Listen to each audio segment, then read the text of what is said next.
Hey folks, tonight we're diving into ancient Greece, a world swimming in olive oil, famed for philosophy, democracy, and statues rocking no pants. But behind the legendary tales of Plato, Sparta, and golden temples lies a much harsher truth. Sure, ancient Greece gave us the roots of Western civilization, but it also handed the average person a daily struggle that today would be basically survival mode.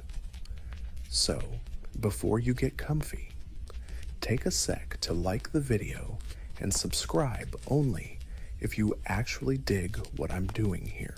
And drop a comment telling me where you're tuning in from and what time it is there. Always fun to see who's joining us from around the globe. Now, turn off the lights, fire up the fan for some white noise, and let's enjoy tonight's little journey together. Welcome to ancient Greece, where your day starts not with an alarm clock, but with the sun turning your home into a slow roasting oven. Your humble abode is made of sun-baked mud bricks, or rough stone, with tiny windows, sans glace, just wooden shutters to keep out goats, and if you're lucky, a bit of breeze from the gods. No insulation, no ceiling fans, and definitely no privacy, unless you count the corner where the family goat definitely doesn't sleep. You don't wake up early because you're disciplined. It's because it's too darn hot to lie down anymore. In summer, those stone walls soak up heat like a sponge. When the sun rises, your little house bakes that light right into your bones. In winter, those same walls turn into a freezer, and you're basically wrapped in cloth, hoping you don't freeze into a statue. You probably slept on a thin mat or a straw-stuffed mattress. No pillows, just a rolled-up cloak, or maybe your own arm. If you're lucky, the fleas didn't throw a party on you overnight. Spoiler, probably not. No running water either. So your morning routine includes a trek to the public fountain, or, if you're in the countryside, hauling water from the local well. You carry it in clay jars balanced on your shoulder, silently praying you don't trip and shatter your week-long back pain on the ground. For cleanliness, don't even think about showering in the morning. That's a nighttime luxury. You might splash water on your face, rub some olive oil on your skin, then scrape it off with a curved metal blade. Think spa day, but no spa, no relaxation, no real benefits. And forget about privacy. Your family lives in one room. You sleep together, eat together, and argue about who tracked mud inside, because the street is also your hallway, your newsfeed, and your trash dump. You haven't even eaten, and your back is already hurting. You're sweating. Your shirt stuck to places no shirt should ever stick to. And here it is, the best part of your day. You survived the suffocating ancient Greek bedroom. Time to refuel. Right.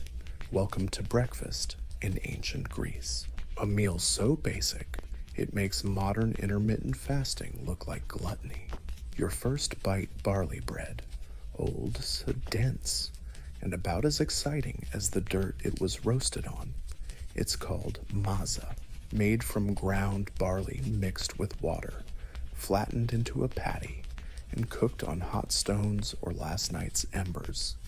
Think ancient granola bar, but no sweetness, no texture, no joy. You might dunk it in watered-down wine because surprise. Surprise! Water isn't always safe to drink. No filters, no boiling, no ceramic jugs in your pantry. So everyone, from kids to the elderly, drinks a cup of diluted wine not for buzz, but for survival. If you're lucky and rich, you might get a fig or two, some olives, or a bit of goat cheese. But honestly, you're not rich. You're lucky if your bread isn't crawling with flies from yesterday and doesn't crack your teeth when you bite.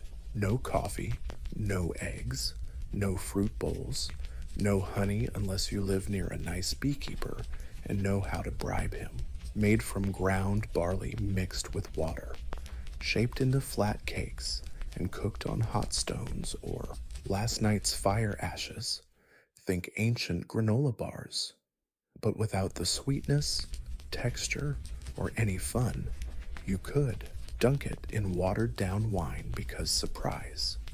Water wasn't always safe to drink. No filters, no boiling, no clay jugs in your pantry. So instead, everyone from toddlers to grandpas had to drink a cup of booze mixed with water, not for a party buzz, but for survival. If you were lucky or rich, you might get a fig or two, some olives, or a bit of goat cheese, but honestly, you probably weren't rich. You were lucky if your bread wasn't crawling with flies from yesterday and didn't crack your teeth when you bit into it. No coffee, no eggs, no fruit bowls, no honey unless you lived near a decent beekeeper and knew how to bribe him. And don't expect to sit back and relax. Meals were served fast. No chairs, no forks, and definitely no mindful eating. You chew, nod, and get back to work. Oh, and if you're a woman, forget about eating with the men. In many households, women and kids ate separately, often after the men had finished, so the food wasn't just bad, you had to wait your turn to be disappointed. The irony? Women weren't even allowed to eat with the men. In lots of households, women and kids ate separately, usually after the men finished, so the food wasn't just bad, you had to wait your turn just to be disappointed. Ironically, ancient Greeks gave us symposiums, fancy banquets, and poems about wine, but breakfast, not exactly poetic material. It was practical, dry, often burnt, but you chewed it like a champ because it was the only thing standing between you and a day full of sun, hard work, and arguing with philosophers. Hungry, just try not to chip a tooth. Now you've swallowed some stale barley cake and a little wine water mix. Time to freshen up, or rather, try to, because in ancient Greece, hygiene wasn't just about being cleaned, it was a ritual involving oil. Soap, that's a future invention. Buddy, morning showers usually meant dumping cold water over yourself at a public fountain or trough, unless you were lucky enough to live near a public bath, which most people weren't. There were no shampoo, minty body washes, or sponges unless you stole one from a diver in Aegina. Instead, you used olive oil. Yep, oil. You rubbed it on not to moisturize, but to lift dirt and sweat. Then you scraped it off with a curved bronze knife, which made you less greasy, but still kinda suspicious. Imagine smearing salad dressing all over yourself, then scraping it off. That was your skincare routine. And if you think that sounds charming, remember everyone else did the same, usually naked and noisy in public. Hygiene was a social event in ancient Greece. Privacy, forget about it. Now, let's talk teeth. No toothbrush, no toothpaste. You might rub your gums with crushed charcoal or rinse with vinegar if you're feeling fancy. Mostly, though, you just chewed on a twig and hoped for the best. Oral hygiene was more about divine mercy than regular care. Body odor was everywhere. Deodorant, nope. But perfume existed for those who could afford it. So you might slap some rose oil or myrrh on your neck before taking an 8-kilometer stroll in sandals under the blazing Athenian sun. The result, a unique blend of musk, dust, and Greek-style desperation. Laundry was rare. Clothes got washed by banging them on river rocks. If you were poor, your toga probably hadn't seen water since last festival season. So yeah, Hygiene in ancient Greece wasn't about looking good or smelling nice. It was about being slightly less disgusting than yesterday. The oil and scrape trick worked, but only while you were sweating it out in your toga under the scorching sun. Sure, ancient Greece gave us democracy, philosophy, and architecture, but a decent shower that was still waiting in the wings. Now that you've wiped the oil off to start your day, it's time to get dressed. And a heads up, your ancient Greek wardrobe is best described as minimalist and, at worst, utterly useless. You've got two options, a chaton or a himation. Both are basically giant rectangles of linen you wrap and pin or belt. No tailoring, no fit, and definitely not made for windy days. One wrong gust and your whole philosophical vibe is exposed. Forget underwear. None existed. Bras nope. So unless you're a Spartan woman trained to sprint and wrestle, you just hope your pins hold and no one notices your wardrobe sliding around like a loose curtain. Now, shoes, if you're lucky, you own a pair of leather sandals. If not, you're walking barefoot all day over sun-baked rocks, dirt trampled by goats, and whatever the local market dropped on the ground. Imagine walking across a frying pan in July while dodging donkey poop. That's your daily commute. On the road, imagine walking through a frying pan in July while dodging donkey poop. That's your daily commute. Of course, no sun protection, no hats, unless you were a farmer or sailor, and no sunscreen because you lived in 450 BC and science hadn't been invented yet.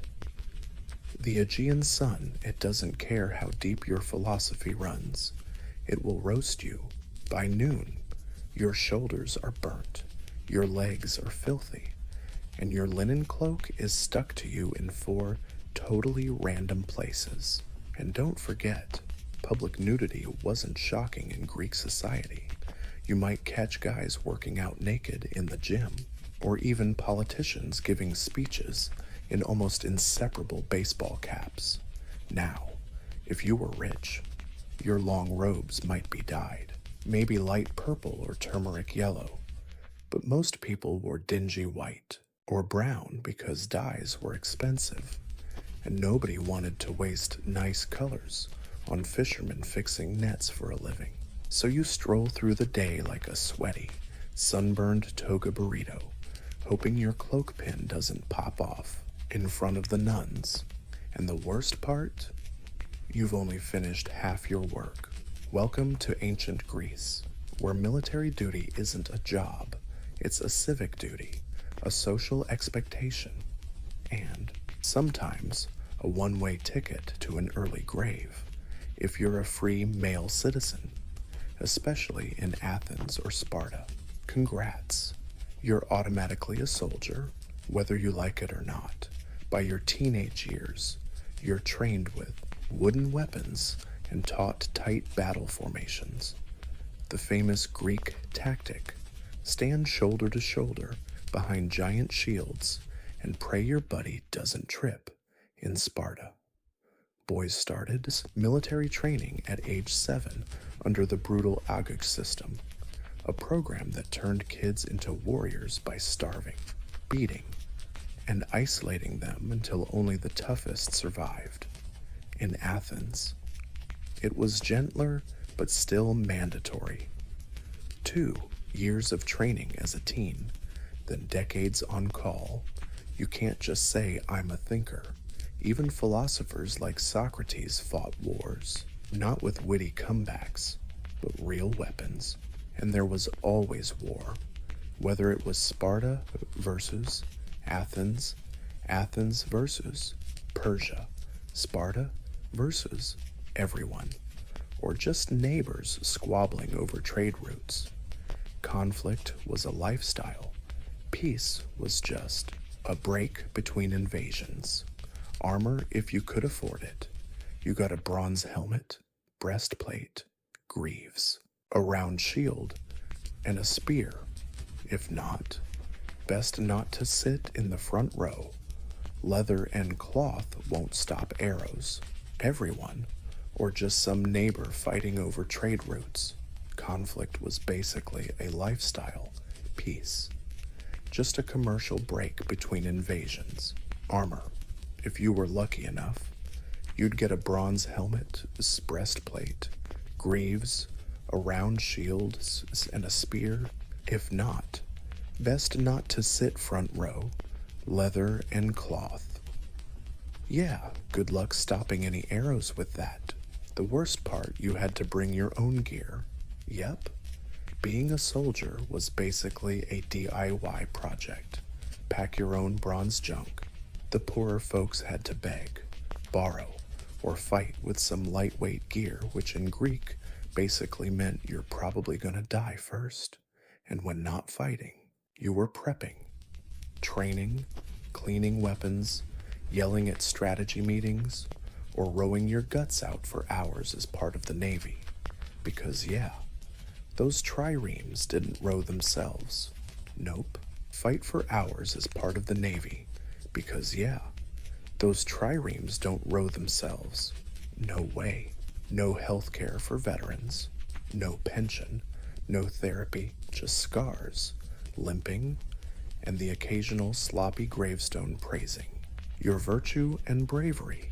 Think life was tough for a guy in ancient Greece. Wait till you hear about the ladies. In most Greek city-states, especially Athens women, had fewer rights than a fancy vase. No voting, no office, no land ownership, and you rarely show up in public without a male escort.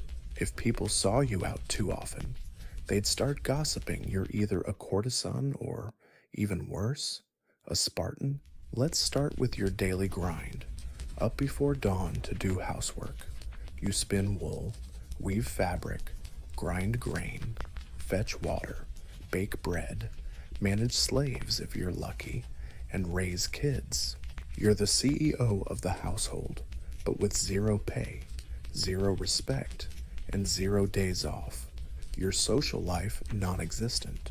No theater nights, no philosophical debates, no gym time. That's just for naked men. Thank you very much. You're mostly stuck in the gyneconitis, the women's quarters, and your only glimpse of the outside world is peeking through windows at work and education. If you're lucky, you might learn a bit of reading, but mostly you're trained in housework, philosophy, rhetoric, geometry. That's for the boys. Your job: get married, pop out sons, and stay invisible while doing it. Marriage happens young, usually early teens, to a man twice your age, arranged by your dad, who treats you more like a business deal than a human. Love optional, dowry mandatory. Once you have kids, your main value is your uterus. Now, Sparta's a bit different. Spartan women are famous for being more liberated. They get educated, join public life, and own property.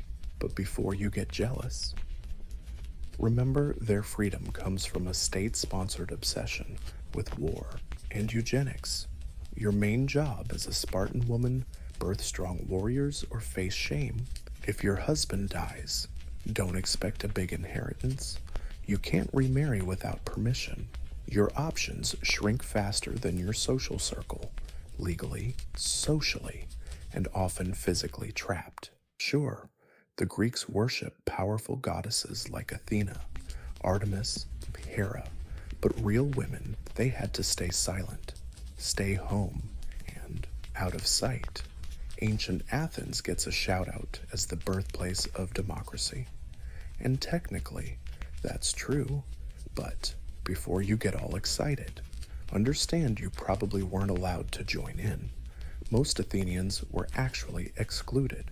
To vote in the assembly, you had to be a male citizen with Athenian parents, over 18, meaning women, foreigners called metics, slaves, and kids. Almost 90% of the population had zero political voice. That's not democracy for the people.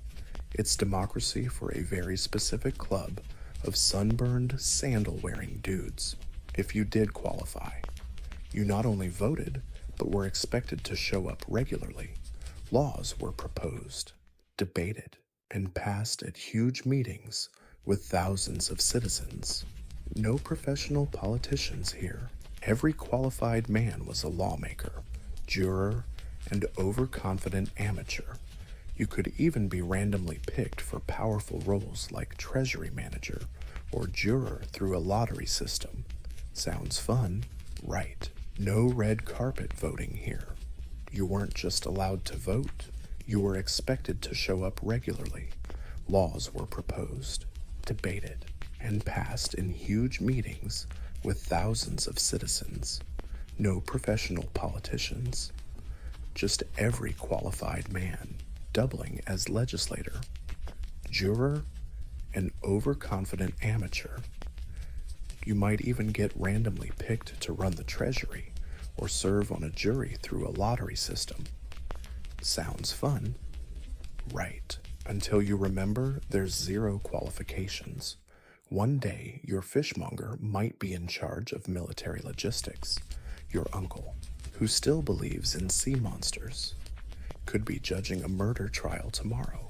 And if anyone got too powerful, too famous, or just plain annoying boom, ostracized, once a year, citizens wrote names on a shard of pottery, an ostracon, and voted to exile the offender for 10 years. No trial, no fuss, power, fame overload, or just annoying everyone the wrong way. Boom, you're out. Once a year, citizens could scribble a name on a broken piece of pottery, a cake, an ostracon, and vote to exile that person for 10 years. No trial, no defense. Just pack up. You're getting way too popular. Still, flaws and all, Athenian democracy was kinda revolutionary. It gave ordinary guys a voice. Yeah, some regular dudes laid the groundwork for future politics. But don't get it twisted. It wasn't fair or inclusive. Women zip it. Foreign-born taxpayers muffled. Slaves building the Parthenon silent. Obviously, a philosopher asking too many questions could have ended up on the chopping block. Democracy was born in ancient Greece, sure, but if you showed up expecting equality and universal politics, you'd get politely escorted out with your own ostracon in hand. In ancient Greece, slavery wasn't just accepted. Surprise, surprise. Even humble households had at least one slave, not because they were rich, but because slavery was so baked into society, it was as normal as flip-flops and sunburns. The idea that someone might not own another person, totally unthinkable. Slaves weren't from a single race or tribe. They came from conquered lands, Thracians, Cypriots, Syrians, even other Greeks, from the wrong city-state at the wrong time. Some were born slaves, others were war prisoners, some were kidnapped and sold. It was a brutal, booming market. If you lived in Athens, your slave probably did everything cooking, fetching water, cleaning, babysitting, shopping, and standing silently at dinner.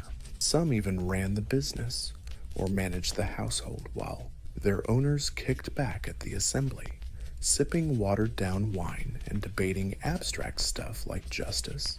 Peak irony. Right at the Laurian silver mines, slaves including kids crawled through narrow tunnels in total darkness, breathing toxic dust and slowly dying for some coins and civic pride. Some slaves got educated. They taught grammar and math, worked as secretaries, or even handled bank accounts. But don't get it twisted, they were still property. They could be beaten, branded, sold, or killed on a whim, no legal rights. A few won their freedom, called freedmen, but never really free. They still owed loyalty to their old masters and couldn't become citizens. No voting, no land ownership, just hoping for a better tomorrow. And unlike later slavery systems, there were no big slave rebellions. Philosophers like Aristotle, yes, that Aristotle justified slavery as natural and necessary. According to him, some people are just born to be slaves. Oh, how uplifting. Right, ancient Greece gave us ethics, democracy, and philosophy, all built on the backs of people who were never allowed to speak, never allowed to vote, and never allowed to matter. And that's not a footnote. That's the foundation. Feeling unwell in ancient Greece. Too bad, unless you lived next to Hippocrates. Your healthcare plan was some vague herbs, divine intervention, and a lot of wishful thinking. Let's start with the basics. There were no hospitals, like we know them, sick or hurt. Stay home. Maybe a neighbor knew a bit about healing plants. Maybe a relative remembered a prayer to Asclepius, the god of healing. Maybe your local temple had a snake you could pet for some spiritual comfort. That was it. The most famous Greek doctors were basically herb geeks, philosophers, and gamblers rolled into one. They believed in 4 bodily fluids: blood, phlegm, yellow bile, and black bile. This included some vague herbs, divine intervention, and a whole lot of wishful thinking. Let's start with the basics. No hospitals like we know them. If you were sick or hurt, you stayed home. Maybe a neighbor knew a bit about herbs. Maybe a relative remembered a prayer to Asclepius, the healing god. Maybe your local temple had a snake you could pet for some spiritual comfort. That was it. The most famous Greek doctors were basically a mix of herbalists, philosophers, and gamblers. They believed in 4 body fluids: blood, phlegm, yellow bile, and black bile. According to them, illness was just these fluids out of whack. So if you had a fever, you had too much blood time for bloodletting. Coughing up phlegm, try fasting. Feeling sad, that's black bile. Maybe, according to them, sickness was just your body's fluids throwing a wild party out of balance. So if you've got a fever, it means you're swimming in too much blood. And guess what? Time for some bloodletting. Got a cough with lots of phlegm? Try fasting. Feeling down? That's black bile for you. Maybe go for a walk or stare dramatically at the ocean. Most treatments, pure guesswork, and a ton of garlic. You might get some crushed poppy seeds handed to you. Good luck with that. Boiled figs or a vinegar-soaked rag scraped from some poor goat's back might show up too. Sometimes it works. Does it hurt? Almost always. Surgery was rare, terrifying, and usually a last resort. Does it sometimes work? Sure. Does it hurt? Almost always. Surgery back then was rare, terrifying, and usually the last-ditch effort. Without anesthesia or antiseptics, even a tiny cut could get infected and kill you. Tools: iron knives, bone saws, and a whole lot of praying. Yes, lots of praying. And if you needed an amputation, hope you brought along some leather straps to bite down on. Midwives handled childbirth, which was dangerous even on a good day. Maternal and infant death rates were shockingly high. One tough birth, a stuck shoulder, a breech baby, and that's game over. If you were rich, you could call in a healer with scrolls and some magic oils. If you were poor, you had to rely on local know-how, home remedies, and sheer stubborn survival skills, or else. But at least they believed in rest, fresh air, and a balanced diet. So there's that. Ancient Greek medicine left us with a whole lot of fake promises and some treatments like cabbage water. Yup, healthcare in ancient Greece was mostly herbs, hope, and stubbornness. In ancient Greece, the theater wasn't just entertainment, it was a civic duty, a religious ritual, and sometimes a full-on soul workout. Let's start with the best part, free theater for the people. That is, if you weren't a woman, slave, or foreigner, because good luck seeing anything if you were. You'd enter a massive open-air theater built into a hillside, like the Grand Theater of Dionysus in Athens, packed shoulder to shoulder with thousands of sweaty citizens. And you'd be there all day. Seriously, all day. The Dionysia festival ran from dawn till dusk with back-to-back plays, tragedies, comedies, and satyr dramas. No intermissions, no snacks, and definitely no bathroom breaks unless you count the bushes on the hillside. Show up late or misbehave, and you wouldn't just get scowled at, you might get fined. The performances themselves were wild. Emotional tragedies about murder, madness, war, and gods wrecking families over some dumb decision made 3 generations ago. You didn't come to laugh, you came to cry together. Then came the comedies, not your cute family sitcoms. These plays roasted politicians, philosophers, entire cities, and body parts with brutal accuracy. Imagine if Saturday Night Live and a college debate had a baby, then dressed it in a giant penis costume and put it on stage. Actors wore tall masks, platform shoes, and over-the-top costumes. Of course, it was all men, even playing women's roles. The chorus sang, danced, and shouted commentary like the ancient Greek Twitter, just louder and with togas. And this was no passive watching. The audience was loud. They booed, whistled, threw stuff, and argued during the show. Theater was democracy under the spotlight. If a play pissed you off, you made sure they knew it. If it moved you, you yelled, cried, and maybe rethought your life choices. At the festival's end, jurors voted for the winning playwright. Imagine crying for 3 days straight over tragedies, only to discover a silly comedy about a talking pig.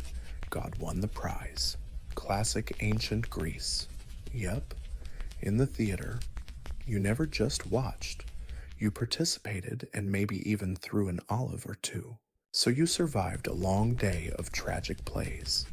Then you head to the Agora, the bustling city center, and bump into a guy in a cloak, barefoot, asking strangers, "What is justice?" Welcome to philosophy. It was everywhere and not optional. In the spotlight, if the play made you uncomfortable, tell them. If it moved you, you'd scream, cry, and maybe rethink your whole life. At the end of the festival, judges voted on the winning playwright. Imagine crying for 3 days over arrests, only to find out some light comedy with a talking pig God won. Classic ancient Greece. Yep. In the theater, you never just watched. You took part and might have thrown an olive branch or two. Survived a long day of tragic plays. Now head to the Agora, the buzzing city center, and randomly bump into a guy in a robe, barefoot, asking strangers, "What is justice?" Welcome to philosophy. It's everywhere and not optional. In ancient Greece, especially Athens, philosophy was the local sport, and the champions were the names we now associate with world-changing ideas: Socrates, Plato, Aristotle. But back then, they were just eccentric dudes who talked too much and made everyone feel dumb. Take Socrates. For example, this guy built a career in ancient Greece, especially Athens. Philosophy was the local sport, and the champions were the guys whose names still get tossed around with world-changing ideas, those Socrates, Plato, Aristotle, but back then, they were just oddballs who talked way too much and made everyone else feel dumb. Take Socrates, for example. This dude built his whole career on asking pointless questions and crushing people's faith in their own opinions. You might be minding your own business, buying some olives or petting a wild goat, and boom, there he is. You believe in truth? Yeah, I guess so. Asking pointless questions and wrecking everyone's trust in their own opinions. Maybe you're busy, minding your own business, buying olives or petting a wild goat, and bam, there he is. Do you believe in truth? Yeah, probably. What even is truth? Cue 3 hours of deep thinking and a sudden urge to move to Sparta. The man never wrote anything down. His student, Plato, did all the writing. But Socrates left a huge impression, partly because Athens eventually executed him for being too annoying. Officially, it was for corrupting the youth and not believing in the gods. Honestly, though, he probably just wouldn't shut up during dinner parties. Philosophy wasn't some cozy academic hobby. It was loud, confrontational, and oddly competitive. Debates popped off in public, spontaneous and intense, often ending with bruised egos or deep existential crises. No microphones, just voices, hand gestures, and egos big enough to block the whole street. And if you think you could just stand there and watch, think again. Philosophers loved calling out random passers-by. You don't just stroll past Plato's academy. You get sucked in, say one dumb thing, and boom, you're the poster child for the unexamined life. Even kids weren't safe. Aristotle was. Alexander the Great's teacher, a teenager who later conquered half the known world. Imagine your high school civics teacher handing you a globe and saying, "Fix this." Yeah, philosophy gave us logic, ethics, science, and political theory. But in ancient Greece, it also gave you headaches, identity crises, and a 70% chance of public humiliation by a guy in sandals. So here you are in ancient Athens, fluent, smart, and politically active, maybe a little too popular. That's your first mistake, because in Athens, if you get too famous, you could be kicked out of the city for 10 years. No arrest, no fine, just bye. See ya. This isn't some conspiracy or secret deal, just a polite way of saying, please leave. It was built into the system. It was called ostracism. Totally legal, totally public, and totally terrifying. Once a year, Athenians gathered to decide if they wanted to hold an ostracism vote. If enough people agreed, everyone scratched the name of the person they wanted exiled on a broken pottery shard called an ostracon. If someone got 6,000 votes or more, boom, they were out. No trial, no explanation. Just slip on your sandals and hit the road. You didn't have to commit a crime. In fact, most exiles hadn't done anything wrong except become too influential. Maybe you were a war hero, a persuasive speaker, or just had ridiculously good hair. Either way, your fellow Athenians decided you were a threat to democracy, and democracy voted to send you into temporary oblivion. And here's the kicker. It wasn't forever. Ostracism lasted 10 years. Then you could come back like nothing happened. Your stuff stayed safe. Your citizenship stayed intact. No grudges, just an unwanted decade-long vacation that you definitely didn't ask for. Some famous Athenians got ostracized, Aristides the Just was so loved that people voted against him just because they were sick of hearing how virtuous he was. Brutal, even Themistocles, the military genius who saved Athens at Salamis, got the boot when he got too cocky. Turns out gratitude has an expiration date. Ostracism was meant to protect Athens from tyrants, but mostly it punished success. So if you're ambitious, you gotta walk a tightrope. Respected, but not too respected. Popular, but not enough to freak everyone out. Think of it like a reality show where the prize for getting too many fans is exile to the countryside with your pride and olive oil stash in tow. Athens gave us democracy, but also invented cancel culture 2,500 years early in ancient Greece. You didn't wonder if you'd die young. You just wondered if it'd be soon and how much it would hurt. Average lifespan around 30 to 35 years, and that only if you survived infancy, which was no small feat. About a third of kids didn't make it past childhood thanks to disease, lousy nutrition, and let's be honest, hygiene that was more of a suggestion than a reality. You could die from anything: an infected scratch, a fever no one could explain, childbirth, which was the #1 killer of women, or simply drinking the wrong cup of water. Medicine was limited, and divine intervention was inconsistent at best. If you lived in the city, disease spread like wildfire. Crowded living, open sewers, and public fountains made epidemics the norm. The infamous plague in Athens during the Peloponnesian War wiped out a third of the city. Thucydides wrote about it, then caught it himself, and somehow survived.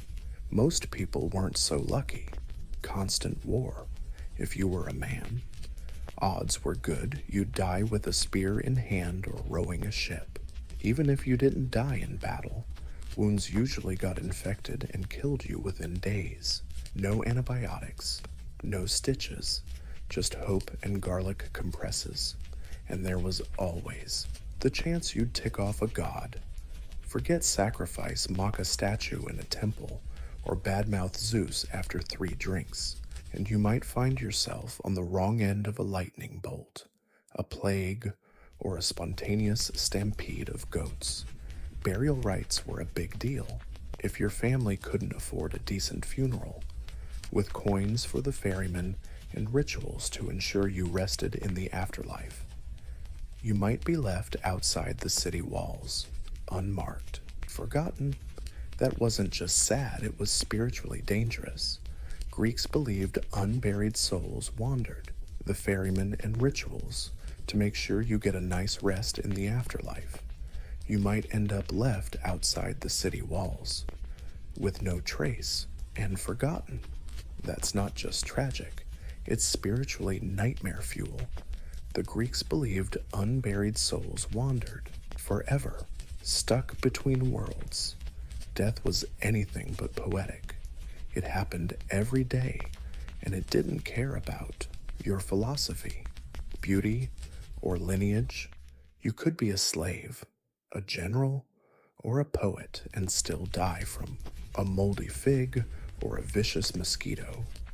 The Greeks had their 12 gods on Mount Olympus, and not a single one of them liked you, theoretically. Ancient Greek religion was about harmony with the divine worshipping Zeus, Hera, Athena, Apollo, Artemis, Poseidon, and the rest of the golden gods up on Olympus. But in reality, it was more like constant mental damage control. These gods, not your friendly neighborhood peacekeepers, they were drama queens with superpowers. Forget sacrifice. They'd wreck your crops. Pray wrong, and your ship sinks. Step into the wrong forest, snake bite.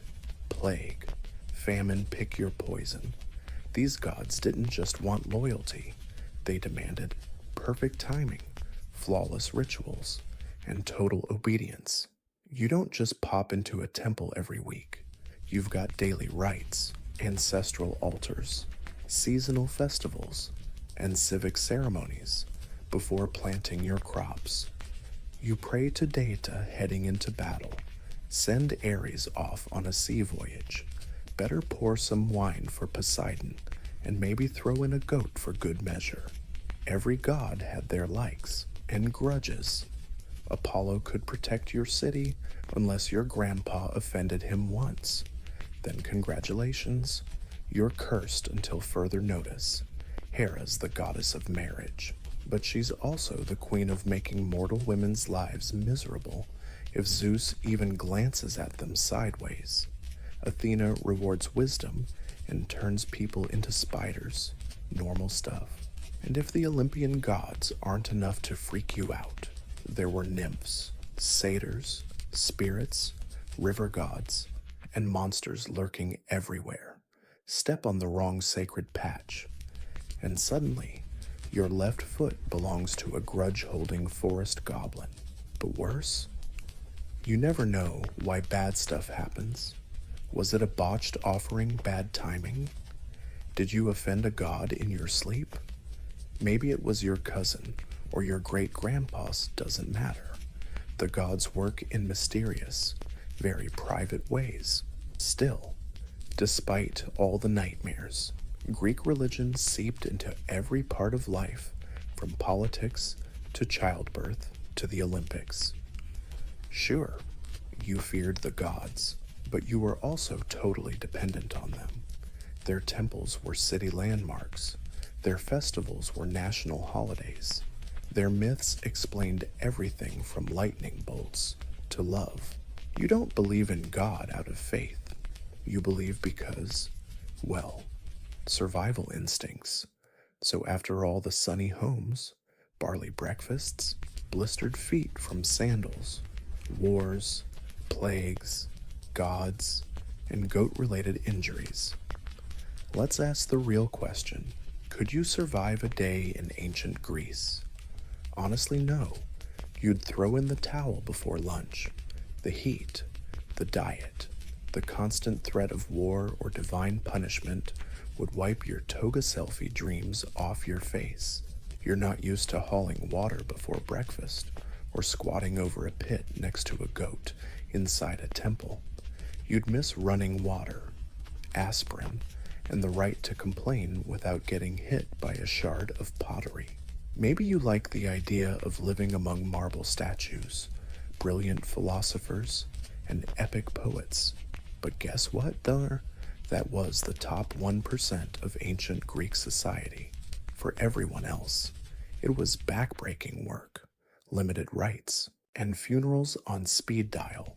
Your democracy only applied if you were a male citizen. Your medicine, garlic, and hope.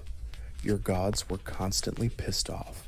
Your social media feed, some guy yelling about justice in the agora while waving a fish. But despite it all, the Greeks endured. They built temples that still stand today, wrote plays we still perform, debated ideas we still wrestle with, and laid the groundwork for everything from astronomy to ethics. They didn't just survive hardship.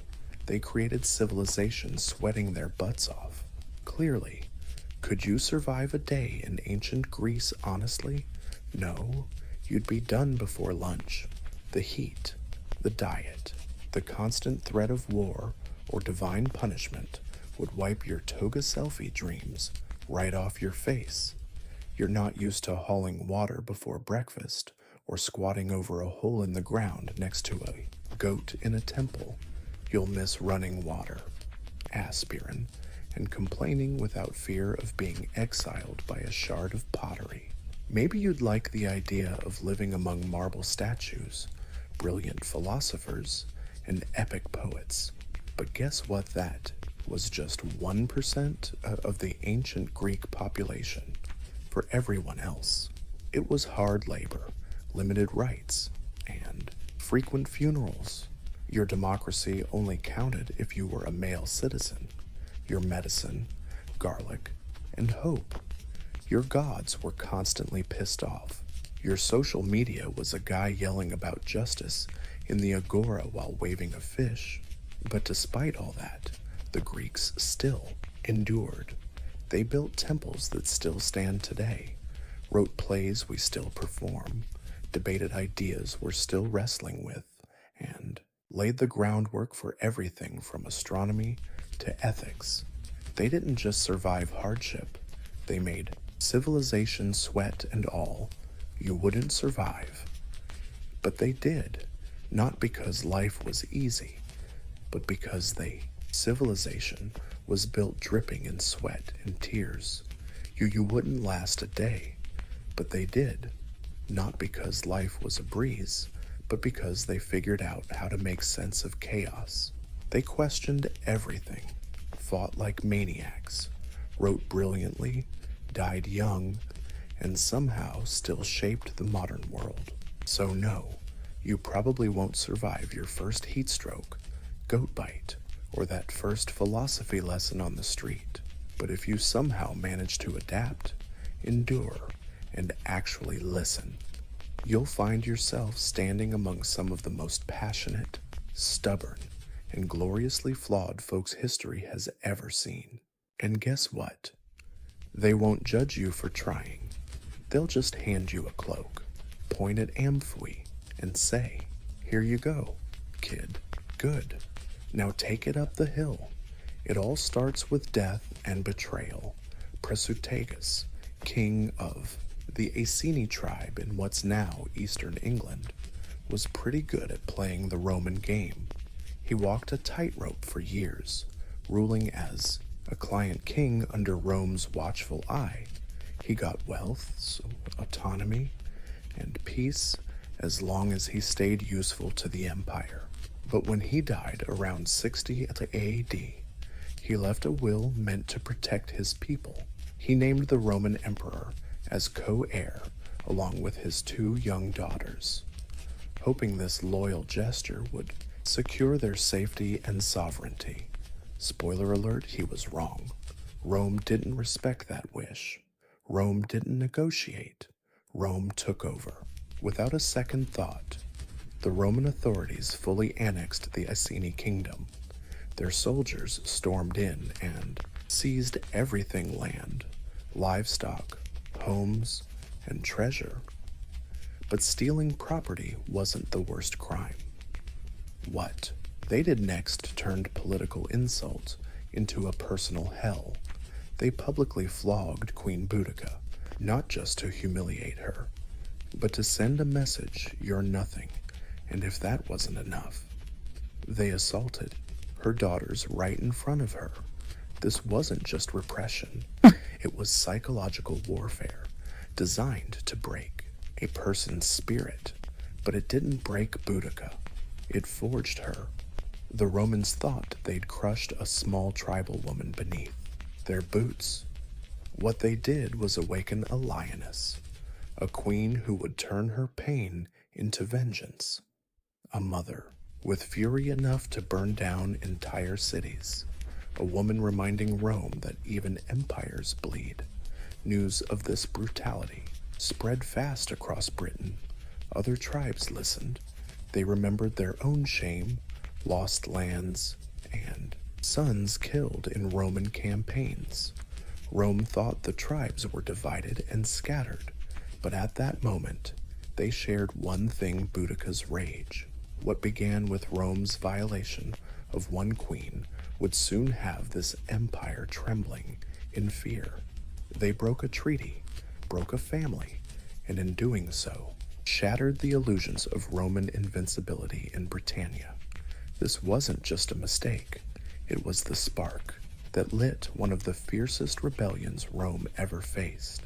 If Rome thought Boudica would stay silent, they clearly misunderstood everything about her. Boudica wasn't born to obey, she was born to lead. Described by Roman historians as tall, fierce, with flaming red hair flowing down to her waist, and a voice that echoed through crowds like war horns. She wasn't just a queen by blood, she was a symbol, and now she was a threat. But before becoming that threat, she became something deeper, a mother with nothing left to lose. Roman cruelty tried to erase her dignity, her children's future, and her people's pride, but Boudicca refused to be a victim. She knew what Rome feared most wasn't their army, but unity, so she started forging it, tribe by tribe.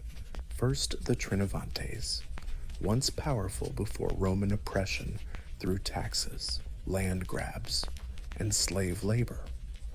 When Boudica spoke, she didn't sound like a diplomat. She sounded like a battle-scarred warrior mother who refused to break. She reminded them of their ancestors, their gods, and the earth they no longer owned. Her pain was theirs, her rage theirs too. Then other tribes started listening. Coral Talvi, Coronovi, even some Brigantes. Her goal wasn't revenge anymore. It became a sacred mission to cleanse Roman arrogance from Britannia. She didn't promise safety. She promised glory and honorable death. A sacred mission to cleanse Roman arrogance from Britannia. She didn't promise safety. She promised glory and an honorable death. If it came to that, and they followed her, because she didn't hang back behind her warriors. She rode right in the middle of them, spear in hand, hair flying wild in the wind, eyes locked on the future. She named the raped, the enslaved, the executed. She called on the gods like Andraste, the Celtic war goddess, as witnesses, and the warriors believed her when she said the gods would fight alongside them. No fancy military training, no Roman strategic scrolls, but she had something deadlier, righteous fury, sharpened by betrayal, driven by purpose, and the very land seemed to shift under her command. This wasn't just a rebellion, it was a resurrection.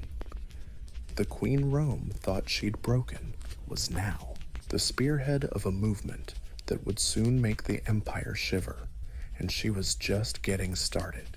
The Roman eagle had long soared over Britannia, but now the wind beneath its wings was changing.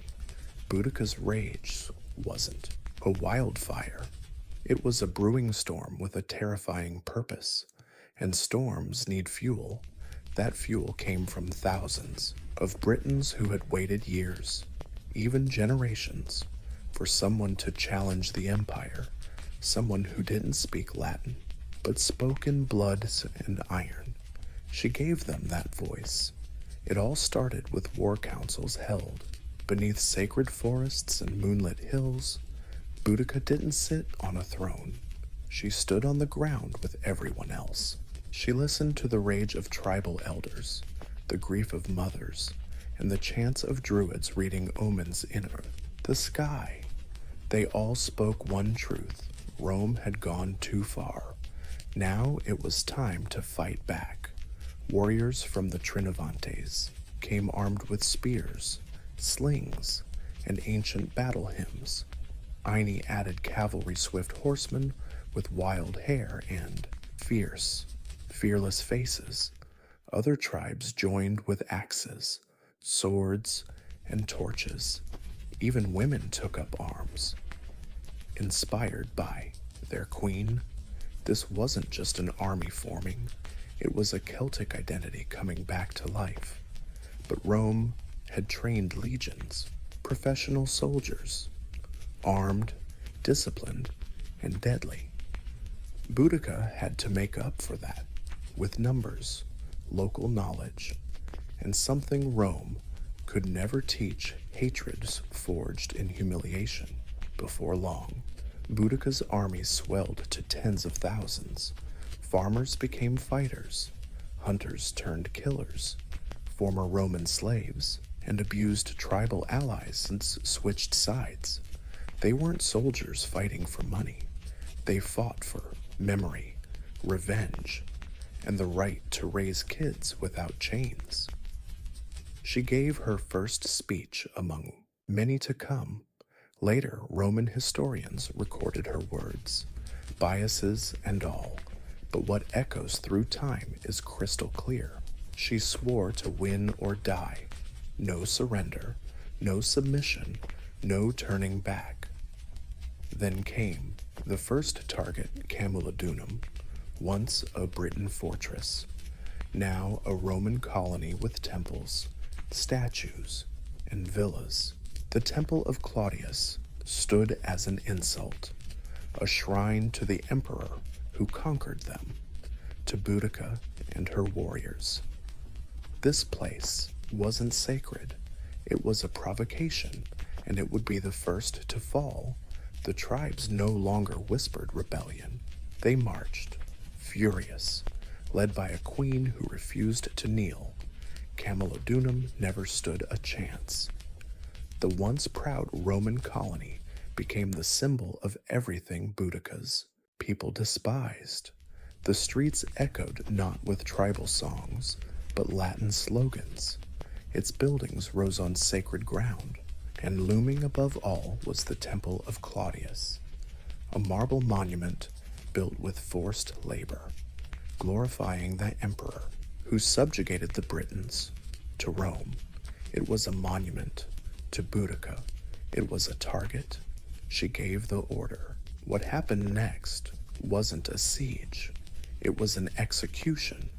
Her army swept through like a tsunami. Roman settlers, many of them veterans who bullied and taxed local tribes, were caught off guard. The city had no real walls. Many of those veterans who bullied and taxed local tribes were caught off guard. The city had no real walls. A handful of Roman soldiers stationed there were ill-prepared, expecting peace, not war. They tried to hold the temple. The tiny Roman garrison stationed there was unprepared, expecting peace, not war. They tried to hold the temple, barricading inside, believing the temple could withstand a siege. Spoiler, it didn't. Within 2 days, Boudica's forces tore through the city. The streets ran red. They showed no mercy.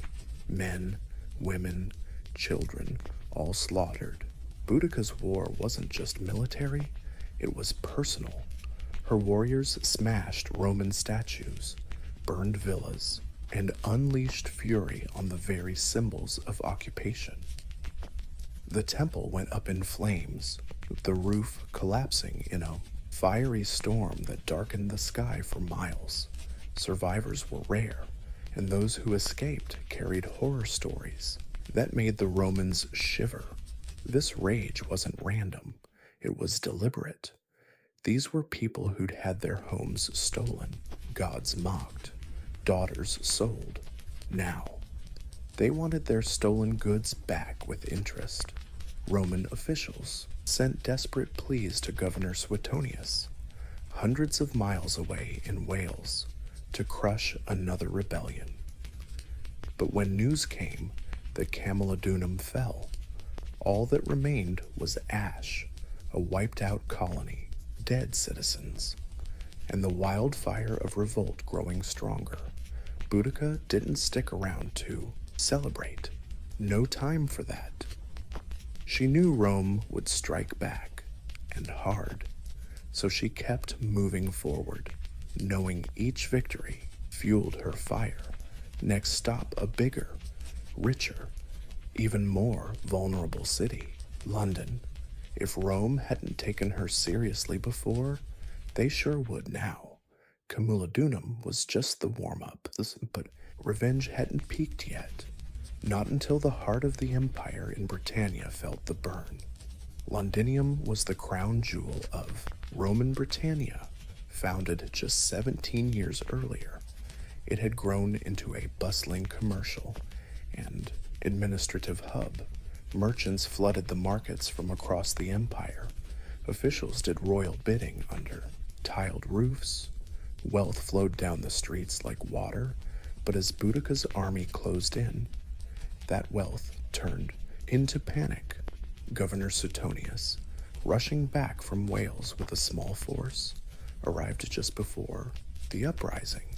He looked out over crowded, chaotic Londinium, defenseless, and made a brutal call. He abandoned it.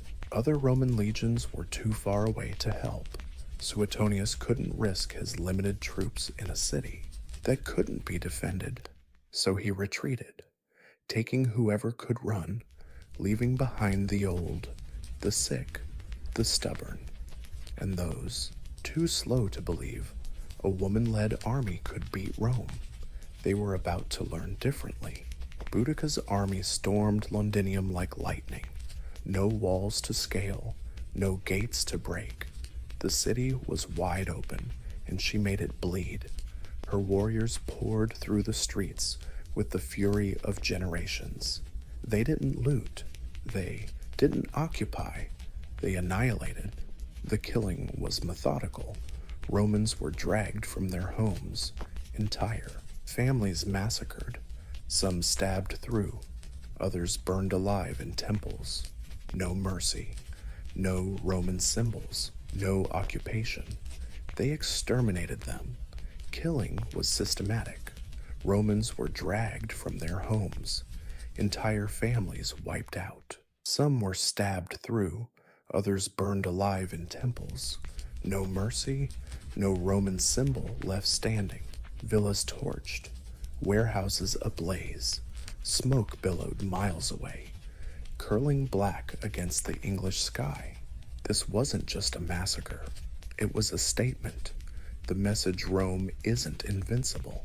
Roman historians like Tacitus and Cassius Dio estimated tens of thousands dead. Some say the brutality even surpassed what happened in Camulodunum. To the Romans, this wasn't just a revolt.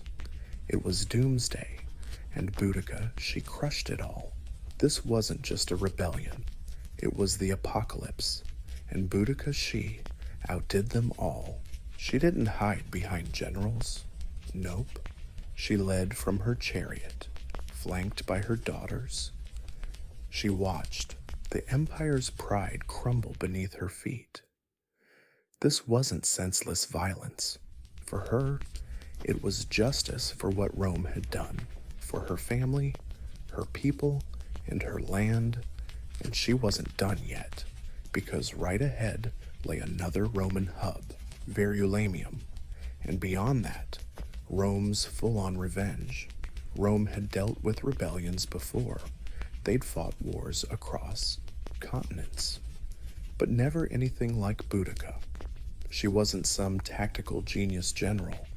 She didn't speak Latin. She didn't wear shiny armor. Yet, she torched 2 Roman cities and slaughtered thousands civilians and soldiers alike. Now, as Verulamium, a wealthy Roman town northwest of Londinium, burned, the empire started to panic. News of her uprising reached the Roman Senate. They say Emperor Nero himself considered pulling out of Britannia altogether. Imagine that. An empire stretching from African deserts to the Gerania Mountains, thinking about quitting because of one woman in a chariot with a cause. She scared them that much. But Boudica's power wasn't just her army. It was what she stood for. Rome saw itself as untouchable, its cities eternal, its rule destiny. But here was a Celtic queen, beaten and humiliated, now leading a revolt that turned Roman settlements to ash. Every city she burned wasn't just a tactical win, it was a psychological gut punch. Verulamium met the same fate as Camulodunum, and Londinium, rich, Romanized, and utterly undefended. Boudica's warriors slaughtered the inhabitants, destroyed temples, and leveled Roman infrastructure. Archaeological evidence today still shows thick ash layers beneath the modern town, a fire so fierce it scarred the earth. But here's the twist. With each victory, Boudica's war machine got stronger. Her army grew, but supplies ran low. Organization broke down. Riding high on success, Some tribes got sloppy, and Rome, famous for bouncing back, rallied. Governor Suetonius wasn't twiddling his thumbs. Sure, he retreated, but he didn't surrender. He started gathering reinforcements, pulling battle-hardened legions from across the province. He scouted high ground, studied the terrain, and prepped for a showdown. Still, even rebuilt, the Roman troops carried a nagging fear. Could they stop her? Because Boudica wasn't just waging war. She was rewriting the conquest narrative, and she proved city by city that Rome could bleed and queens could fight back. The final showdown was here, and the empire held its breath. The flames had spread as far as they could. Now the storm-faced steel, Governor Gaius Suetonius Paulinus, picked his battleground with care. He wasn't your average Roman officer. He was a survivor, while Boudica's warriors celebrated. Suetonius was calculating. He chose a narrow lane, tight space surrounded by forest and hills. Where Boudica's numbers meant little, his army was small, around $10,000, but every man was a trained killer, drilled in legion discipline. Meanwhile, Boudica's force was massive. Some say up to 200,000 warriors marched under her banner. But they weren't soldiers. They were farmers, blacksmiths, tribal chiefs, and freedom seekers. Fired up but undisciplined, full of rage but unprepared. They thought their numbers, tribal chiefs and freedom fighters, inspired but undisciplined, fueled by rage but unprepared. They believed sheer numbers would drown Rome like a tidal wave. They were wrong. As Boudica's army marched forward, she gave one last speech, standing on her war chariot, flanked by her daughters. She reminded them of the pain from whippings, rapes, stolen lands, and burned homes. She called on the goddess Andraste, begged her ancestors, and swore to win or die trying. Her warriors roared back. They believed the gods had their backs. Forward. Then the battle kicked off. The Brits attacked, flooding the arena with raw fury. But Suetonius held firm. He let them get close, crammed into the tight terrain. Then, just in time, he launched the classic Roman counterattack. Javelins flew in tight formations, shields locked together. Those short, sharp Roman swords sliced deep through the chaos. Wave after wave of British warriors slammed into the iron wall, only to shatter like glass. Then the Romans advanced, step by step, disciplined, precise, and merciless. Behind the British lines, chariots and families followed the army, expecting to watch Rome's defeat. Instead, they became deadly obstacles. The warriors couldn't retreat. Panic set in. The narrow battlefield turned into a slaughterhouse. When the dust settled, it was over. Tens of thousands of Brits had died. The rebellion was crushed. The empire bent, but didn't break. Boudica threw everything at Rome, and even though she lost, her victory's memory echoed louder than the clash of swords. Her final fate remains a mystery, but her legend went immortal. The battlefield fell silent. The roar of war gave way to the groans of the dying. Boudica didn't just lose a battle, she lost the whole war she'd started. The ground soaked in blood, and the ashes of their dreams drifted into the cold English air, and Boudica, she vanished. No eyewitness accounts of her last breath, no clear details about her death. Roman historians spun conflicting tales. Some said she drank poison, choosing death over capture. Others claimed she fell ill and quietly died later, but what they all agreed on was this: she disappeared. No chained queen was ever paraded through Rome's streets. No public execution, no final humiliation. She just vanished like a storm that burned itself out. But in that vanishing act, something extraordinary happened. She became more than a queen, she became a legend. Rome, shaken and humiliated by the scale of the rebellion, tried to bury that memory, but it was too late. Boudica became the name, whispered in tribal songs and echoed through sacred woods. To England, she wasn't a defeated rebel. She was a martyr, a war goddess and avenger, a mother who stood up to the mightiest empire and drew blood from it. Even among the Romans, there was grudging respect. Tacitus, a true Roman, described her not as a savage, but a formidable leader wronged by empire arrogance. Cassius Dio wrote about her commanding presence and terrifying speeches. They feared her, sure, but they also admired her grit, and over centuries, Boudica refused to die. She popped up in Victorian statues, Tennyson's poems, history books, and school lessons. She became a symbol of defiance, especially for women who see her story as an unquenchable flame. Her chariot, with wheels sharp enough to slice through time, became the vehicle of resistance. And so, even if her body was forgotten by history, her voice will never fade. It rides the wind, it shouts through fire. That voice echoes in the soul of anyone who ever fought oppression and whispers, "I will not kneel." Centuries have passed since Boudica vanished into the mist of history, but her shadow still lingers across the British Isles. Her name is carved on monuments, heard in political speeches, and felt in the resilient spirit of a land that never really forgot her.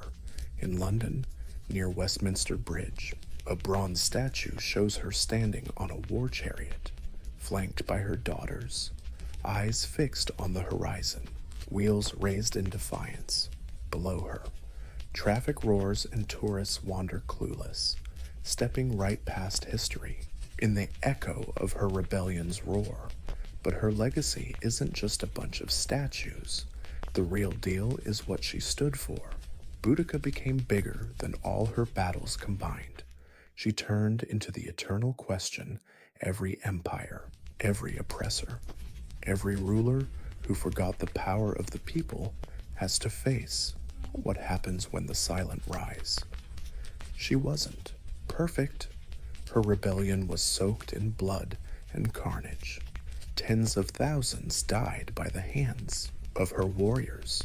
But history isn't written by saints. It's made by those who dare to resist.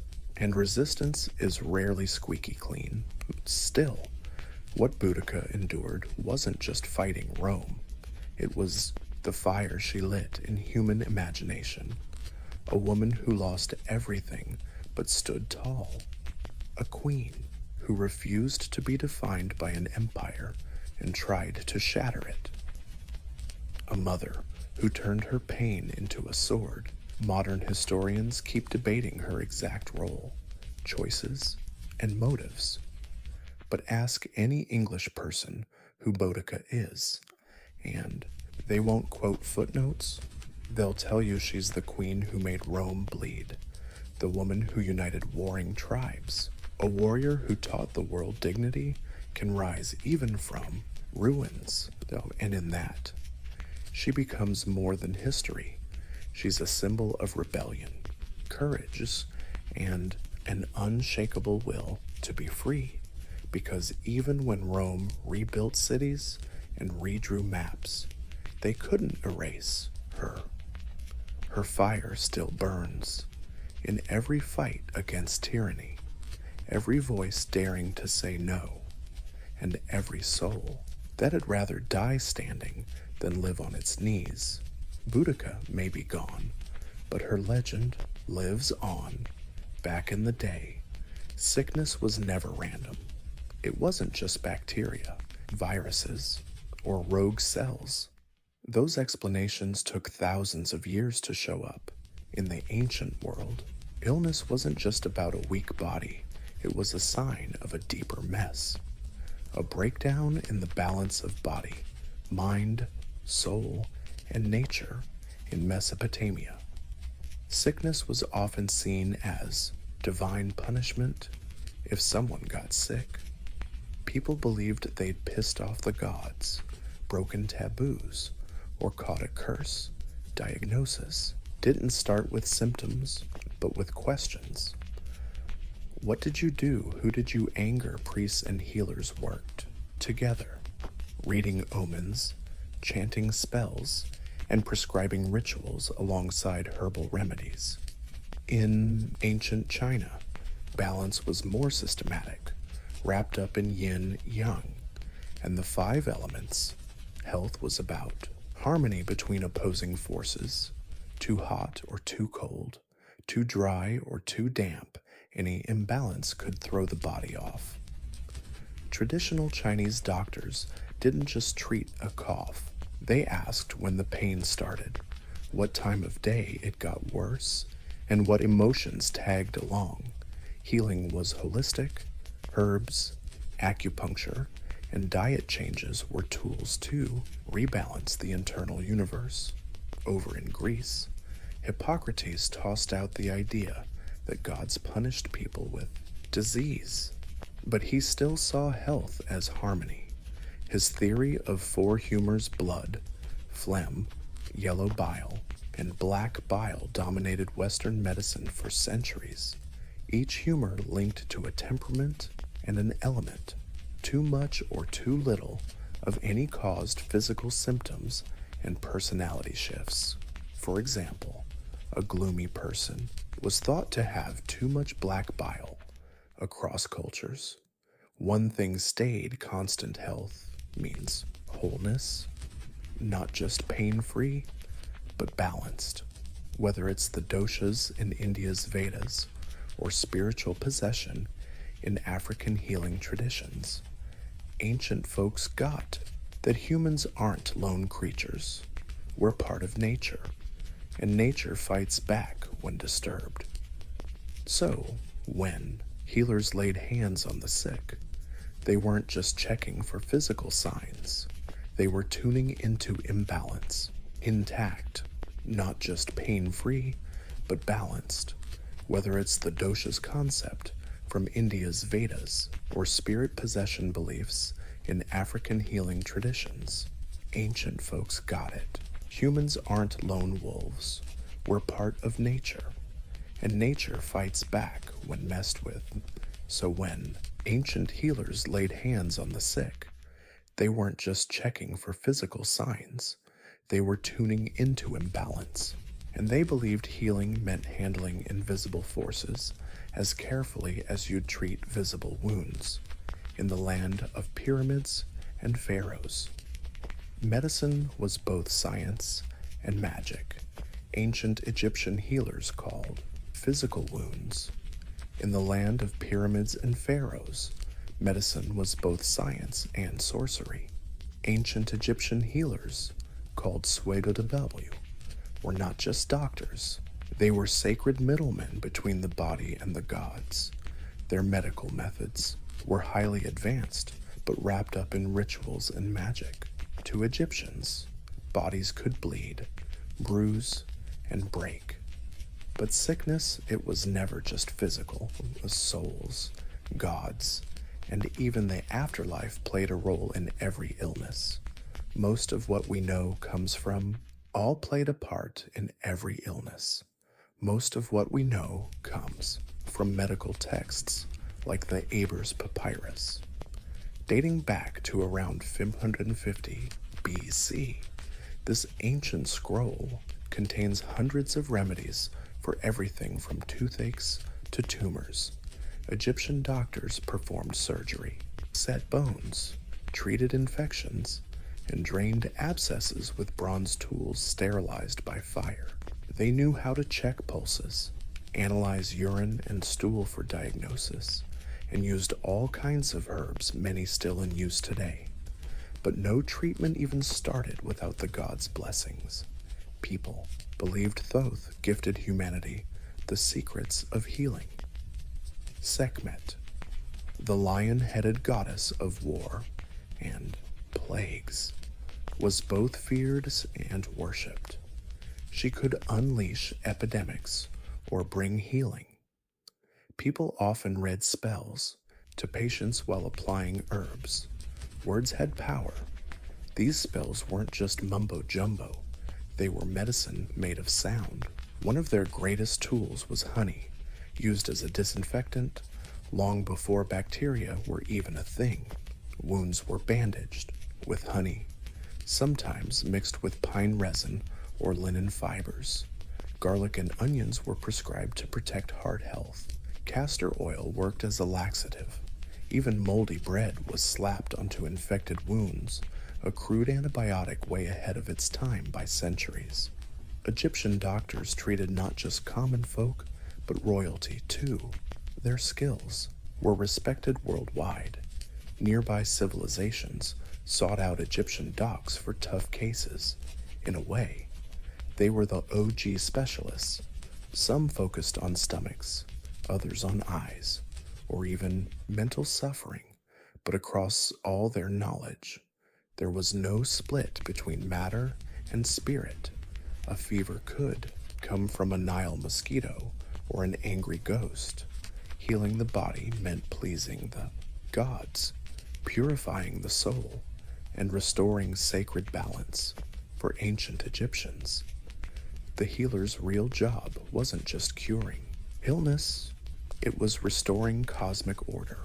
Long before modern medicine showed up, India had already penned its own healing story, a view that the human body wasn't a machine, but a reflection of the universe. This ancient system is called Ayurveda, a Sanskrit word meaning the science of life, rooted in Vedic tradition. Ayurveda isn't just a medical method, it's a philosophy, a way of life in harmony with nature, crops, and spirit. Ayurveda centers on the concept of three doshas: Vata, Pitta, and Kapha. Each represents a unique combo of the five elements: earth, water, fire, air, and space. Vata governs movement. Pitta controls transformation, like digestion. Kapha manages structure and stability. Everyone is born with their own special mix of these doshas. Illness shows up when this balance gets messed up by bad diet, stress, environment, or lifestyle. Vedic texts like Charaka Samhita and Sushruta Samhita are over 2,000 years old. These detailed manuals don't just offer herbal remedies, but also cover surgery, obstetrics, psychology, and even ethics for doctors. Charaka focused on internal medicine, pushing prevention as the first line of defense. Meanwhile, Sushruta is remembered as the surgery pioneer, describing over 300 surgical procedures and more than 120 instruments, many carved from wood or metal. One of his most jaw-dropping techniques was nose surgery, rebuilding noses using skin flaps from the patient's cheek or forehead, the first line of defense. Meanwhile, Sushruta is remembered as a surgical pioneer, detailing over 300 surgical procedures and more than 120 surgical instruments, many carved from wood or metal. One of his most mind-blowing techniques was nose surgery, rebuilding noses using skin flaps from the patient's cheek or forehead. This wasn't about looks. It was often to restore faces mangled by punishments from thousands. of years before Western medicine even showed up. Sushruti was way ahead of his time, but Ayurveda's real power was its holistic approach. Healing the body wasn't separate from healing the mind and soul. Treatments included herbs, yoga, breathing exercises pranayama, oil massages abhyanga, and fasting meditation. Plants like turmeric, ashwagandha, neem, and tulsi aren't just food. Nope. They're medicine, cleansers, and bodyguards for your vitality. A traditional healer could fix a fever not just with herbs, but by tweaking your sleep schedule, checking your emotional health, and detoxing your digestive system. Ayurveda says you're not separate from nature. You are nature, and when you get sick, nature basically shouts, "Hey, come back to balance." In ancient China, health wasn't just about flesh and bones. It was all about energy, the invisible life force, called qi, pronounced qi, flows through every living thing. And the key to health is making sure qi flows freely, no blockages or overloads. This simple idea gave birth to one of the world's oldest medical systems, traditional Chinese medicine, or TCM. To understand illness, ancient Chinese docs first had to understand its nature. They watched the seasons, moon phases, animal behavior, and cosmic movements. From these patterns came two core principles, yin and yang, plus 5 elements: wood, fire, earth, metal, and water. Yin and yang stand for balance in everything. Yin is cold, gloomy, passive, introverted. Yang is hot, bright, active, extroverted. Every organ, emotion, and body function fits into these opposite but complementary forces. Health means a dynamic balance between them. Fever isn't just high temperature, it's an overdose of yang. Fatigue might signal a yin deficiency. Diagnosis is an art. Docs don't rely on gadgets. They use their senses. They check your tongue, feel your pulse at multiple spots, listen to your voice tone, and ask about your dreams, feelings, and bowel movements. Every little detail gives clues about your qi's balance or chaos. To fix you, they had a huge toolbox: acupuncture, sticking needles at precise points along your body's meridians to unblock qi and restore flow; moxibustion, burning mugwort near those points to warm and boost circulation; cupping, herbal remedies, qigong exercises, and strict diets all played a role. The ancient text hung on the wall, the Huangdi Neijing, compiled around 2,000 years ago, is still the foundation of Chinese medicine today. It doesn't just list diseases, it explores causes, prevention, and lifestyle. It teaches that emotions like anger, grief, and fear can mess with organs, and healing needs emotional balance as much as physical fixes. Chinese medicine never separates humans from the world around them. To heal the body, you must heal the climate, the soul, and the invisible energy within. The ancients believed every heartbeat was qi speaking, and the healer's job was to listen. In ancient Greek temples and Roman forums, medicine began shifting away from the sacred towards reason. But even there, the body was seen as a delicate ecosystem balanced by temperament and mood. At the core of this worldview stood a theory that shaped Western medicine for over 1,000 years: the 4 bodily humors. Developed by the Greek doc Hippocrates and later refined by Roman physicians like Galen, this theory said the human body was ruled by 4 fluids: blood, phlegm, yellow bile, and black bile. Each humor matched an element: air, water, fire, earth, plus a specific temperament. A healthy person had these fluids in balance no more, no less. If someone ran a fever and was cranky, they might have too much yellow bile, an imbalance linked to excess calcium. A sluggish, pale patient might be drowning in phlegm, associated with cold and damp. So treatment focused on restoring, developed by Roman doctors like Galen. This theory claimed the human body was ruled by four fluids: blood, phlegm, yellow bile, and black bile. Each fluid matched an element: air, water, fire, earth, plus a specific temperament. A healthy person had these fluids in balance, and sickness was just a matter of too much or too little. If someone was feverish and angry, they might have an excess of yellow bile, an imbalance of calcium. A sluggish, pale patient could be overloaded with phlegm linked to cold and damp. So treatments focused on restoring balance, balancing things out with bloodletting, detoxing, special diets, and baths. But the Greeks didn't stop at fluids. They also believed in the healing power of observation and the environment.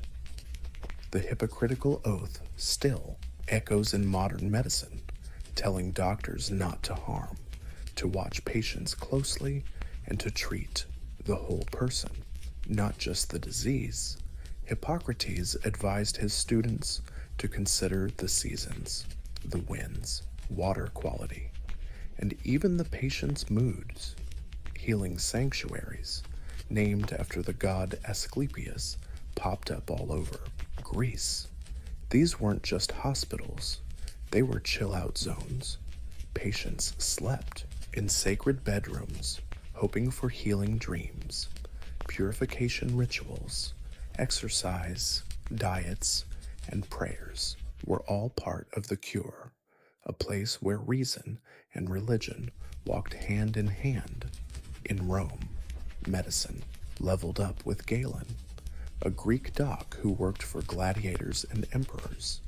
He dissected animals to figure out anatomy, wrote hundreds of medical texts, and helped standardize healthcare across the Roman Empire.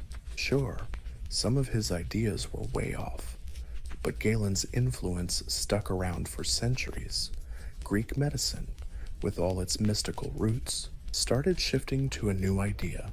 The human body is a complex system, yep, but one we can understand and, if understood right, bring back to harmony, not just through gods, but through reason, rituals, and the careful art of healing. Long before writing and medical schools, indigenous peoples worldwide healed their communities with deep knowledge passed down through stories, images, and hands-on experience with nature. For these cultures, medicine wasn't a job. It was a lifestyle woven into daily rituals, seasonal rhythms, and sacred ceremonies. Among Native American tribes, healers were called medicine people, but their role went way beyond physical treatment. They were spiritual guides, storytellers, counselors, and keepers of ancestral wisdom. Illness was seen as a disruption in a person's relationship with nature, tribe, spirits, or themselves.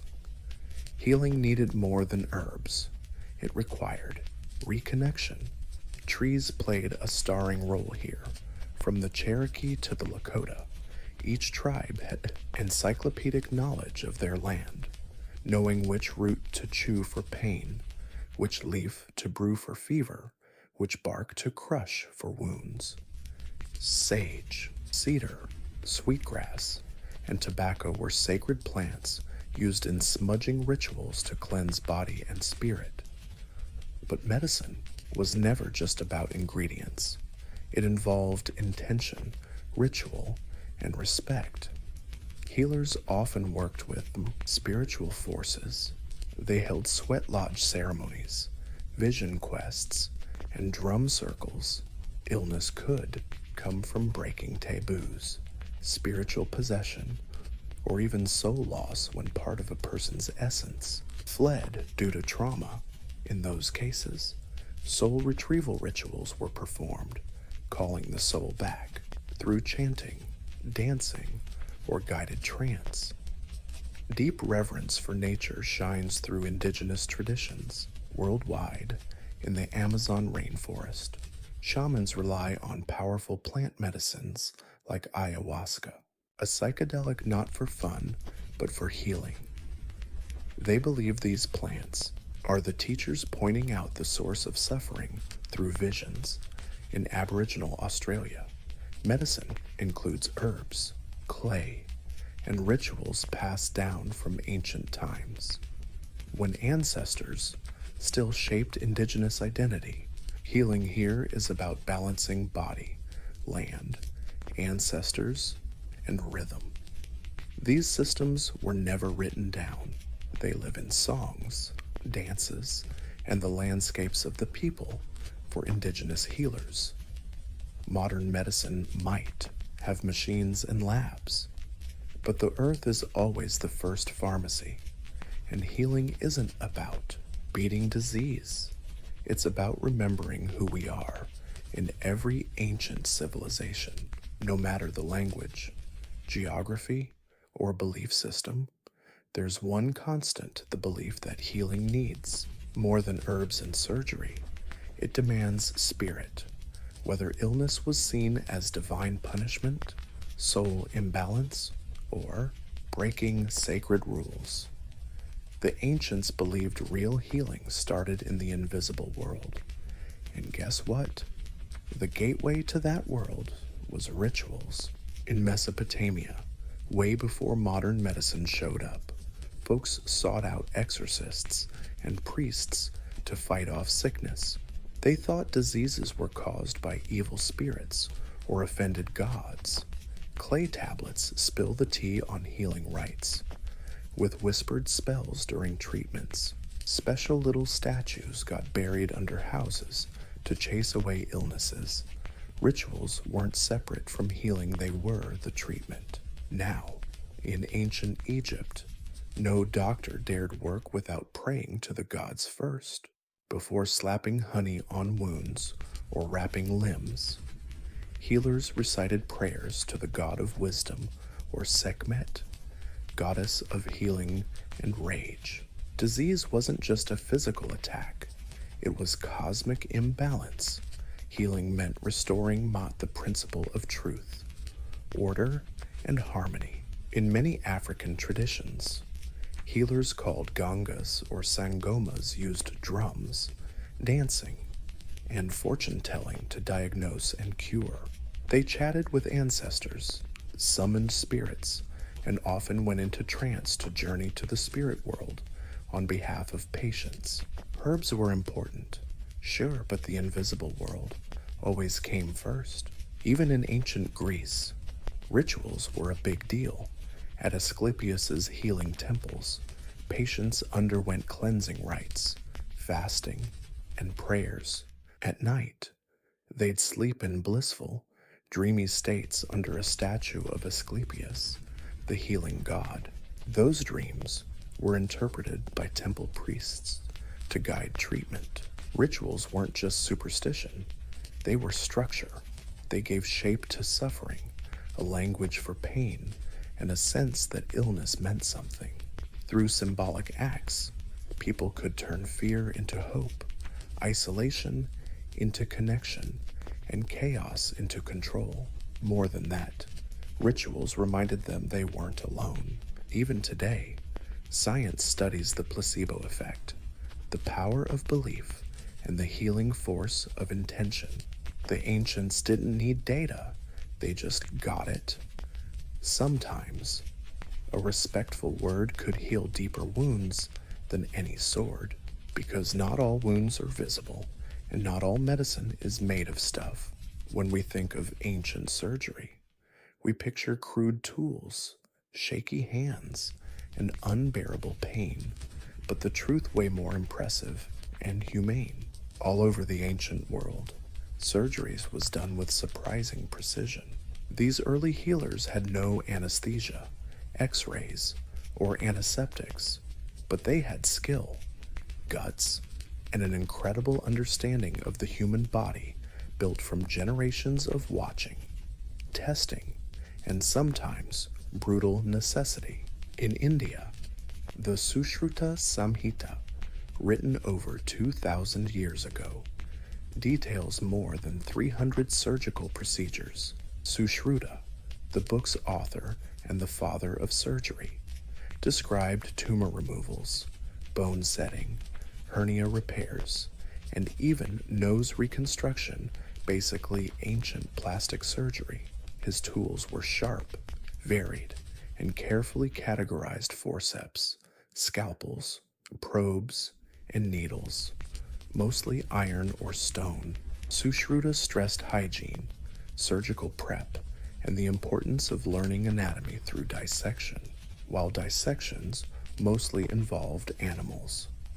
His surgical wisdom spread beyond India, influencing Islamic and Western practices centuries later. In ancient Egypt, surgical knowledge mixed with ritual, papyrus texts reveal wound stitching, treating dislocated limbs, and draining abscesses.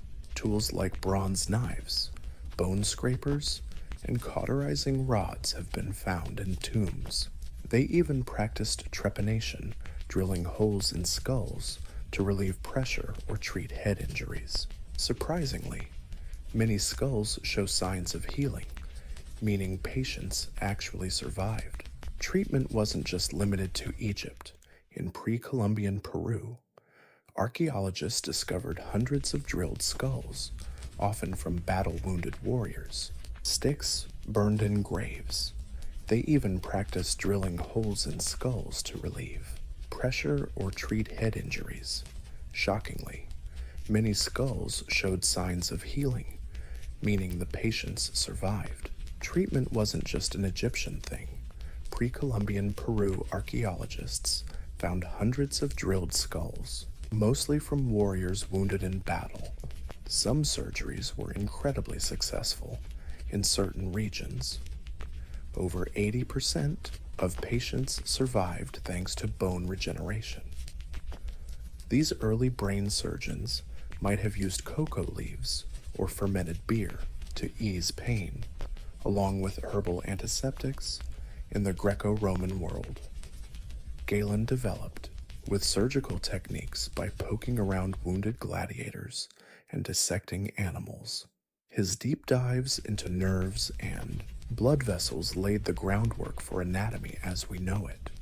Roman army surgeons treated battlefield wounds, efficiently using clamps and garter ties. Surgery was always risky but still respected. It was the domain of those gutsy enough to cut into life itself, hoping to pull health from pain. They weren't butchers. They were blade artists, and even though their knowledge was sketchy, their legacy lives on every time a scalpel lifts for healing, not harming. Today we're swimming in digital scans, robot surgeries, and gene mapping. We can scan a body in seconds and fax prescriptions across oceans with a tap.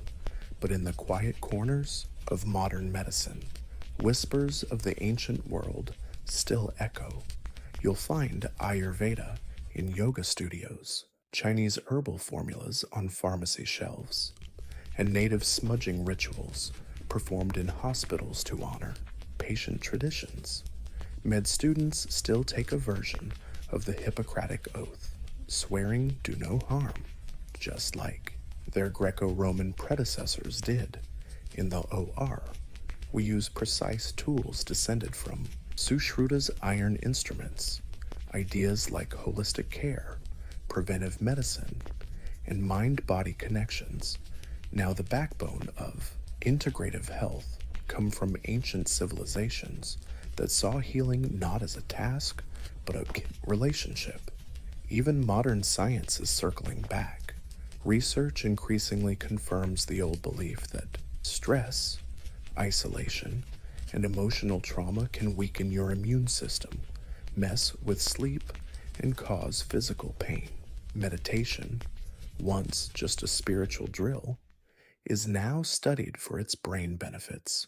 Forest bathing, rooted in Shinto and indigenous customs, is prescribed for anxiety, and placebo effects healing through belief still baffle researchers who used to scoff at it.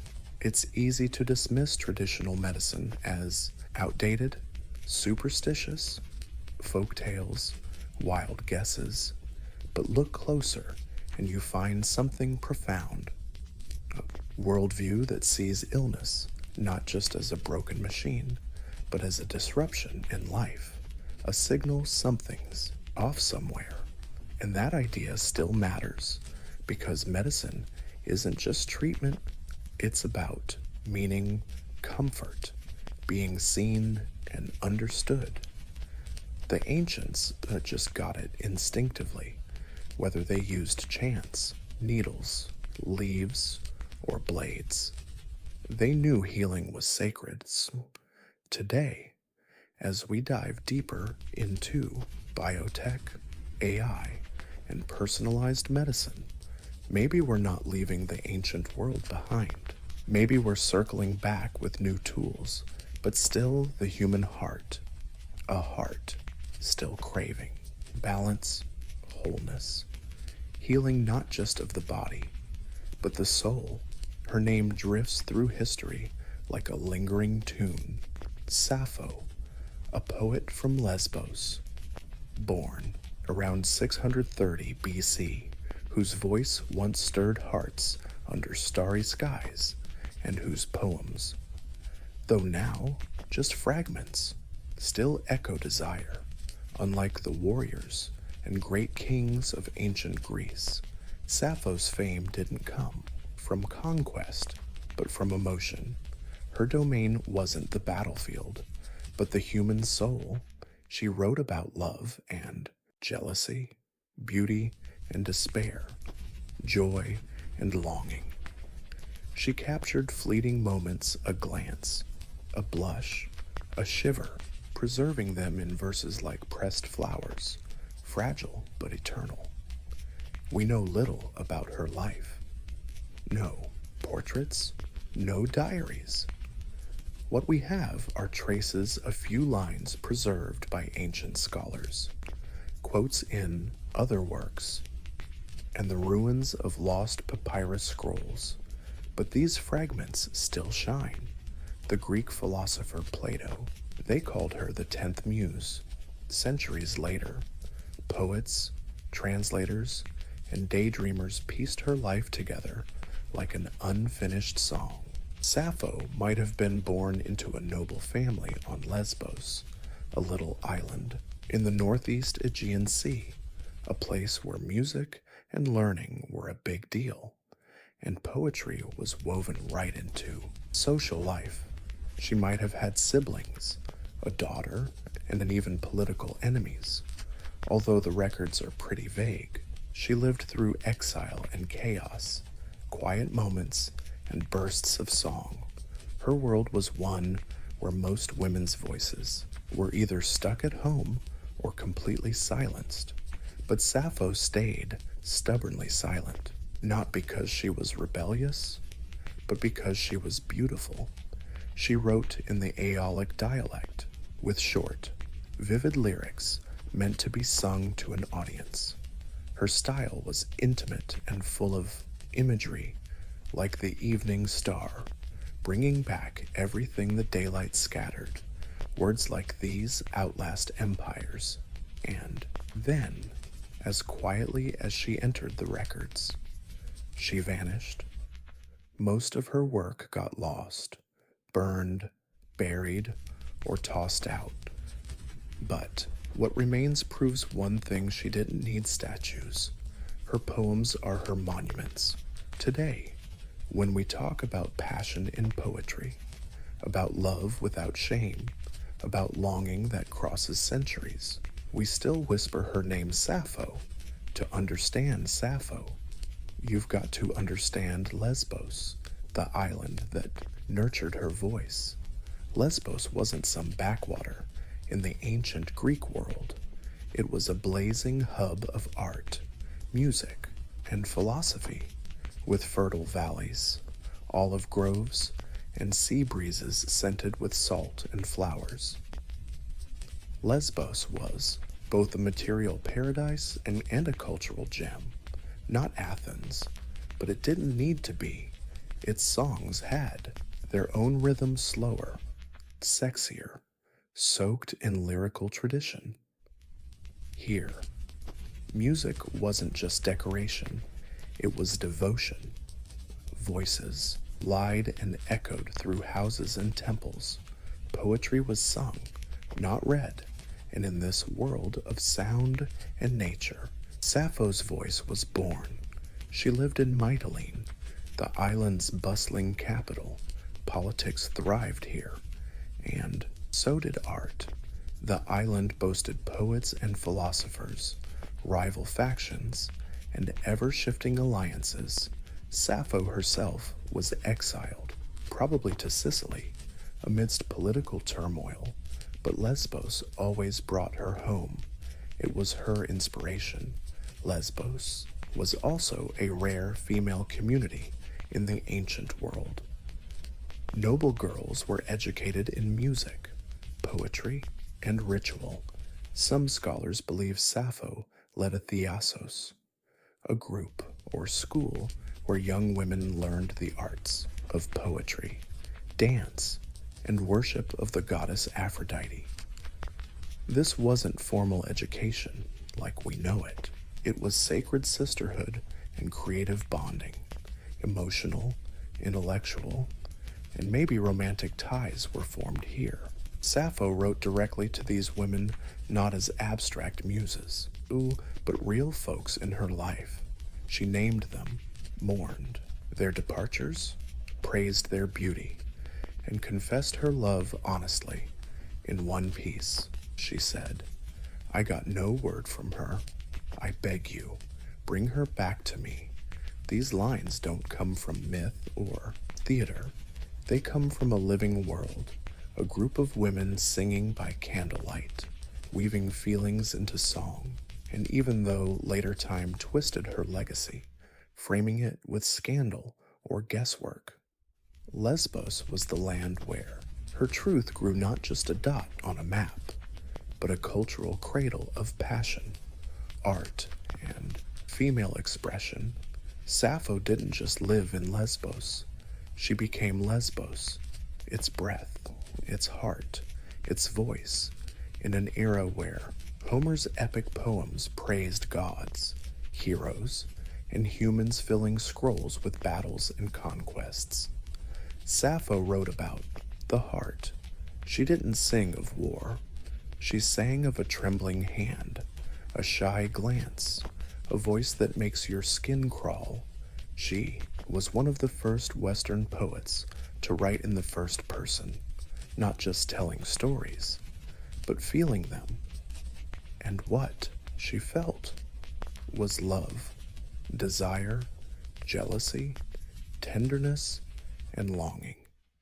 The most surprising thing she wrote as a woman, for women about women, in ancient Greece. Women's voices were often silenced, confined to the family or banned altogether. Public life, literature, politics, philosophy, all the boys' club stuff. But Sappho stepped out of those walls, not with a rebellion, but with rhythm. Her poetry didn't need much space. It carved out its own little corner, a private universe where feelings weren't a weakness, but power. And in that space, she did something groundbreaking. She named the women she loved, didn't turn them into symbols, didn't just speak in metaphors. She remembered their laughter, their perfume, how they braided their hair in one passage. She describes what it's like to see the one you love. He's on par with the gods, the man sitting next to me, listening to my sweet voice and gazing at my adorable smile. Oh, it makes my heart race. Here, Sappho is the outsider, watching the woman she loves talk to someone else. Her jealousy is quiet, painful, and all too human in just a few lines. She captures the whole weight of unrequited love, something any listener then or now totally gets. Her words are seductive, but never crude. She writes about sensuality with the care of a painter, the curve of a neck, the softness of sleep, how moonlight touches the skin. She doesn't separate beauty from intimacy. They're one and the same. For this reason, later centuries often misunderstood or censored her. Some tried to erase her queerness. Others mythologized her suffering into tragedy, but none of that dulls the truth in her voice.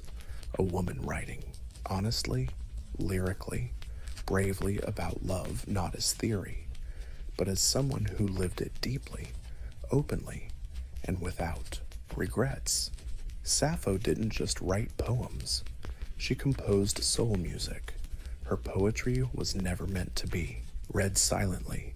In ancient Greece, poetry was a sound, a breath, a vibration. Sappho's form was a song, concise and intensely personal, performed on a small stringed instrument resting on the lap, gently plucked, while the voice carried the lyrics like a breeze over the sea. This is the heart of lyric poetry, and the word lyrical literally comes from here. Poetry wasn't epic tales of war and gods. It was intimate, emotional, close. Songs like whispers, confessions, love letters sung under fig trees or in candlelit rooms, and Sappho was its undisputed master. Her poems were written in Aeolic Greek, a local dialect rich in softness and rhythm. Her favorite meter, now called the Sapphic stanza, flows with a specific beat. 3 long lines followed by a shorter, punchy one like a sigh after a longing thought. It's subtle and melodic, like the rise and fall of breath in a quiet moment between lovers. She'd perform these songs when surrounded by women, students, companions, maybe even nuns. These gatherings, whether ritual or educational, were also free spaces where feelings, music, and the body weren't separated but whole. Through these performances, Sappho trained others in the art of creation, not just making poems, but building a culture. We can only imagine what that sounded like. Gentle strings, her clear voice, the silence of listeners as they hung on every syllable. Many of her poems don't start with statements, but with questions or pleas, like opening a conversation or a prayer. Come to me, O goddess, Aphrodite, throne, and free me from my pain. These poems reach for the gods and the inner longing, yet feel surprisingly modern. Today, you could play music to them, and they'd still stir something raw and real. Sappho turned poetry into song, and by doing that, she reminded the world that emotion is music, that every hurt, every tremble in touch or voice deserves a melody. And her words still echo centuries later. With every line of Sappho we have today, dozens, maybe hundreds more are lost. What's left are fragments, shards of feeling, and the sounds. The words snatched from the original song drift through time. Some are full stanzas, others just whispers. A single word, a flicker of longing, a thought with no beginning, but definitely an end. Yet even these fragments are bursting with life, like glowing embers in the ashes of something that once blazed brightly. Why did so much vanish? Time, war, and some very deliberate destruction. Sappho's works were once collected into 9 volumes, safely stored in the famous library of Alexandria. These could have been copied and passed around all over the ancient world, but when that library went up in flames, tons of ancient literature was lost. Later, at Aegas, Christianity gained ground. Many works deemed pagan or immoral were suppressed, forgotten, or straight up burned. Sappho's poetry, full of passion, especially same-sex love, made her a prime target by the Middle Ages. She had become a ghost. Her name survived, but her voice was almost completely silenced, only through quotes from other authors preserved in grammar books, commentaries, or philosophical works did some of her poems escape extinction. These snippets were usually cited for style or vocabulary, not their emotional punch, but the feelings, the feelings still break through. Then came papyrus. In the late 19th and early 20th centuries, archaeologists digging in the sands of Oxyrhynchus, Egypt, uncovered thousands of ancient manuscript fragments. Among them, faded, torn lines of Sappho's poetry, verses unheard for over 1,000 years. More discoveries followed. In 2004, nearly a complete poem was found, wrapped around a mummy in Germany. Each recovery felt like a resurrection, yet so much is still missing. Today, we read her words as echoes. What we crave isn't just what she wrote, but what she might have said if history let her speak. Uninterrupted, still, there's something haunting about survival through these shards.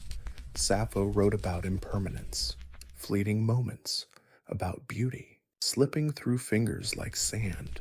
So maybe it's fitting that her poetry reaches us not as a monument, but as a mystery, a puzzle pieced together by lovers of language, music, and the heart.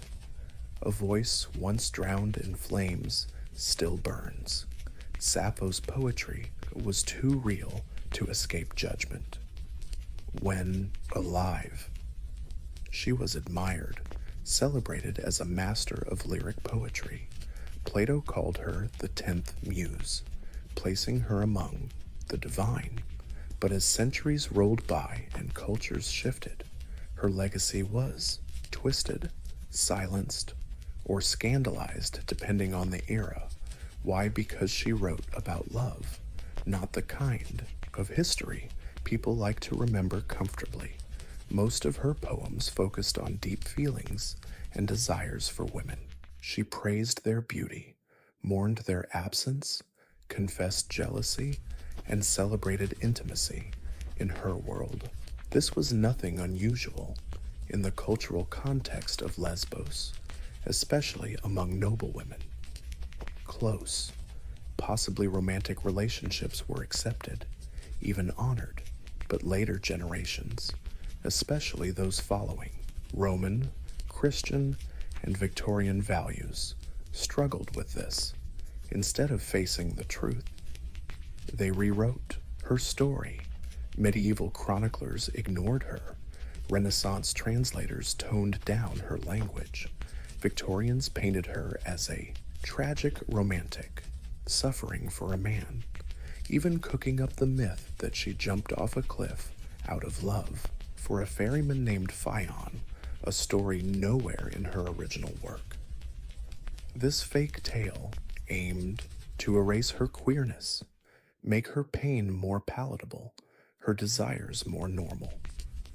Some critics saw her poetry as purely educational or idealistic. Others dismissed her as unserious, but she persisted, even through scandal. Sappho's name endured by the 19th century. When a story about a boatman named Phaon, which doesn't appear in her original work. This fabricated tale aimed to erase her oddness, make her pain more acceptable, and normalize her desires. Some critics saw her poetry as purely educational or idealistic. Others totally dismissed her as unserious. But she persisted, even through scandal. Sappho's name stuck in the 19th century when public talk about same-sex love was taboo. Her legacy quietly became a coded symbol for queer identity.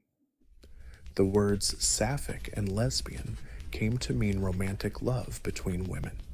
Directly from her name and hometown, she became, whether she meant to or not, a rebellious icon, a poetic ancestor for those whose love was suppressed. And even today, the debates rage on. Who was she? A teacher, a lover, a legend, a threat? But maybe the better question is, why are we still scared of her truth? Sappho didn't write to fit any category. She wrote what she felt. She named beauty, confessed desire, and lived through her verses. Her scandal wasn't in her actions, but in her honesty. She dared to write about longing. So histories tried to shut her up, but never succeeded. If there's any divine presence shadowing Sappho's life and work, it's Aphrodite, goddess of love, beauty, and irresistible desire. For Sappho, Aphrodite wasn't just a myth. She was a muse, a soulmate, even a companion through moments of passion and pain. Some of Sappho's most powerful poems aren't just about love. They're prayers to Aphrodite, please, bargains, arguments wrapped in verse when the weight of desire becomes just too damn much to handle. In her most famous surviving poem, Ode to Aphrodite, Sappho doesn't just praise the goddess, she talks to her directly, like a friend who's been through this kind of pain before. Come to me now. If you've ever answered my call before, please free me from this misery. Make all the crazy wishes of my heart come true. Vulnerability. Not shameful, showing desire. No fear there. Sappho's love was never described as sinful or weak. It was sacred, something noble enough to pull a goddess down from heaven. In the ancient world, Aphrodite wasn't just about romance. She ruled attraction, seduction, the physical harmony of bodies, and the pain of heartbreak. Calling on her was admitting that love could hurt as much as it could thrill. Sappho nailed that dual nature perfectly. She didn't idolize love.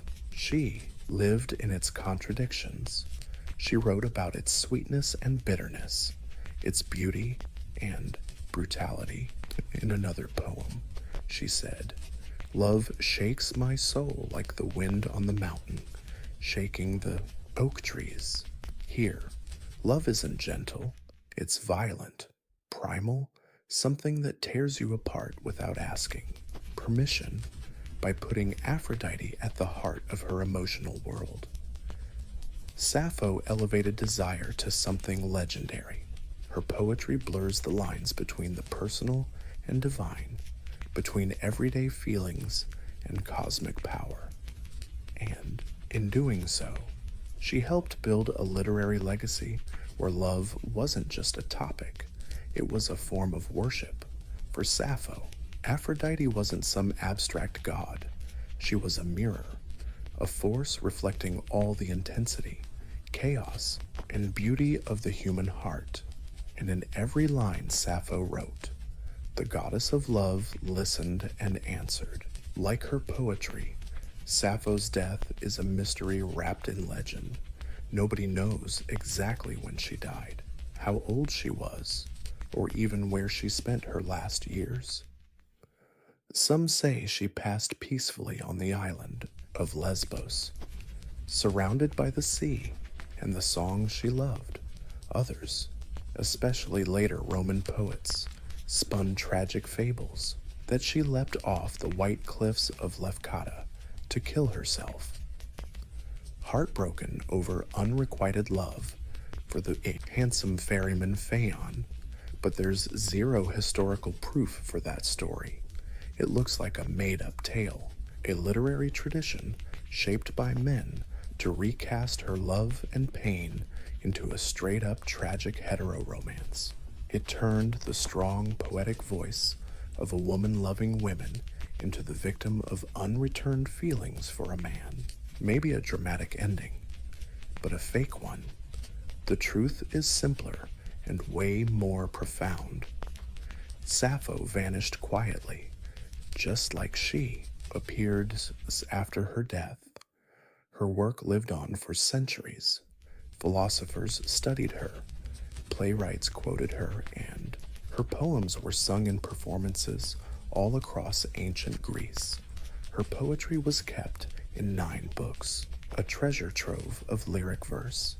At one point, her fame rivaled Homer's, but history isn't kind to voices that challenge its norms.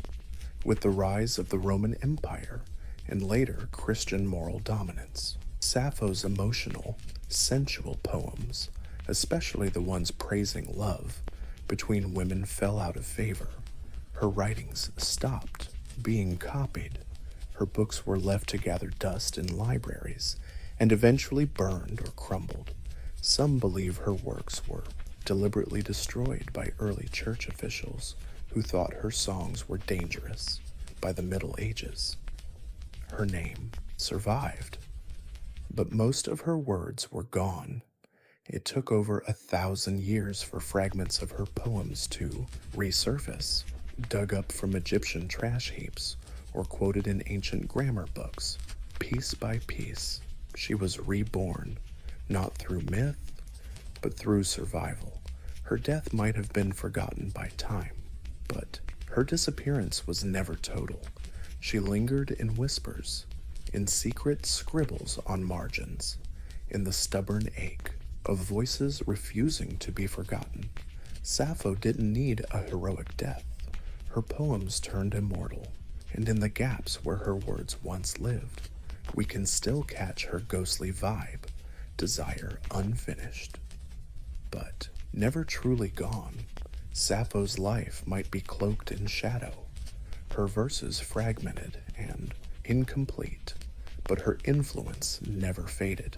If anything, it got stronger, like a candle that wouldn't quit. Every era rediscovers her. During the Renaissance, scholars geeked out over her work, stunned by her subtle emotional control. In the Romantic era, poets like Byron and Shelley dropped her name like it was hot. In the 19th and 20th centuries, as chats about gender and identity kicked off, Sappho became a symbol of queer strength, feminine art, and emotional freedom. Her name still lives on in language. Sapphic now describes romantic love between women. Lesbian folks who left her island home turned that into a global identity. These words aren't just terms, they're echoes of her life, proof that a voice can travel across millennia and still reshape how we get love and expression. Artists, writers, and musicians just can't quit her. Painters have pictured her bathing in moonlight. Poets translated her work again and again, each version chasing the heartbeat beneath every word. Modern authors have revived and resurrected her in novels, songs, and plays, and through it all, one thing stays clear. Sappho spoke of something universal. Doesn't matter if her poems are messed up. Doesn't matter if her biography is fuzzy. What matters is the fire burning beneath. Those words, the trembling joy of longing, the pain of parting, the sacredness of beauty. These are feelings we all have. She just found a way to sing them. Maybe that's her real immortality, not marble statues or dusty academic footnotes, but the fact that a few lines from 2,000 years ago can still make someone stop, breathe, and feel a little less alone. Sappho's talent wasn't just poetry, it was presence. She turned emotion into art. She made desire a kind of truth, and by doing that, she became more than a poet. She became a mirror for anyone who's felt a little less lonely. Sappho's talent wasn't just poetry, it was presence. She turned feelings into art. She turned yearning into a kind of truth, and by doing so, she became more than a poet. She became a mirror for anyone who ever loved quietly, deeply, or against the world. And as long as human hearts keep breaking and healing through language, Sappho will live on, not just remembered, but felt.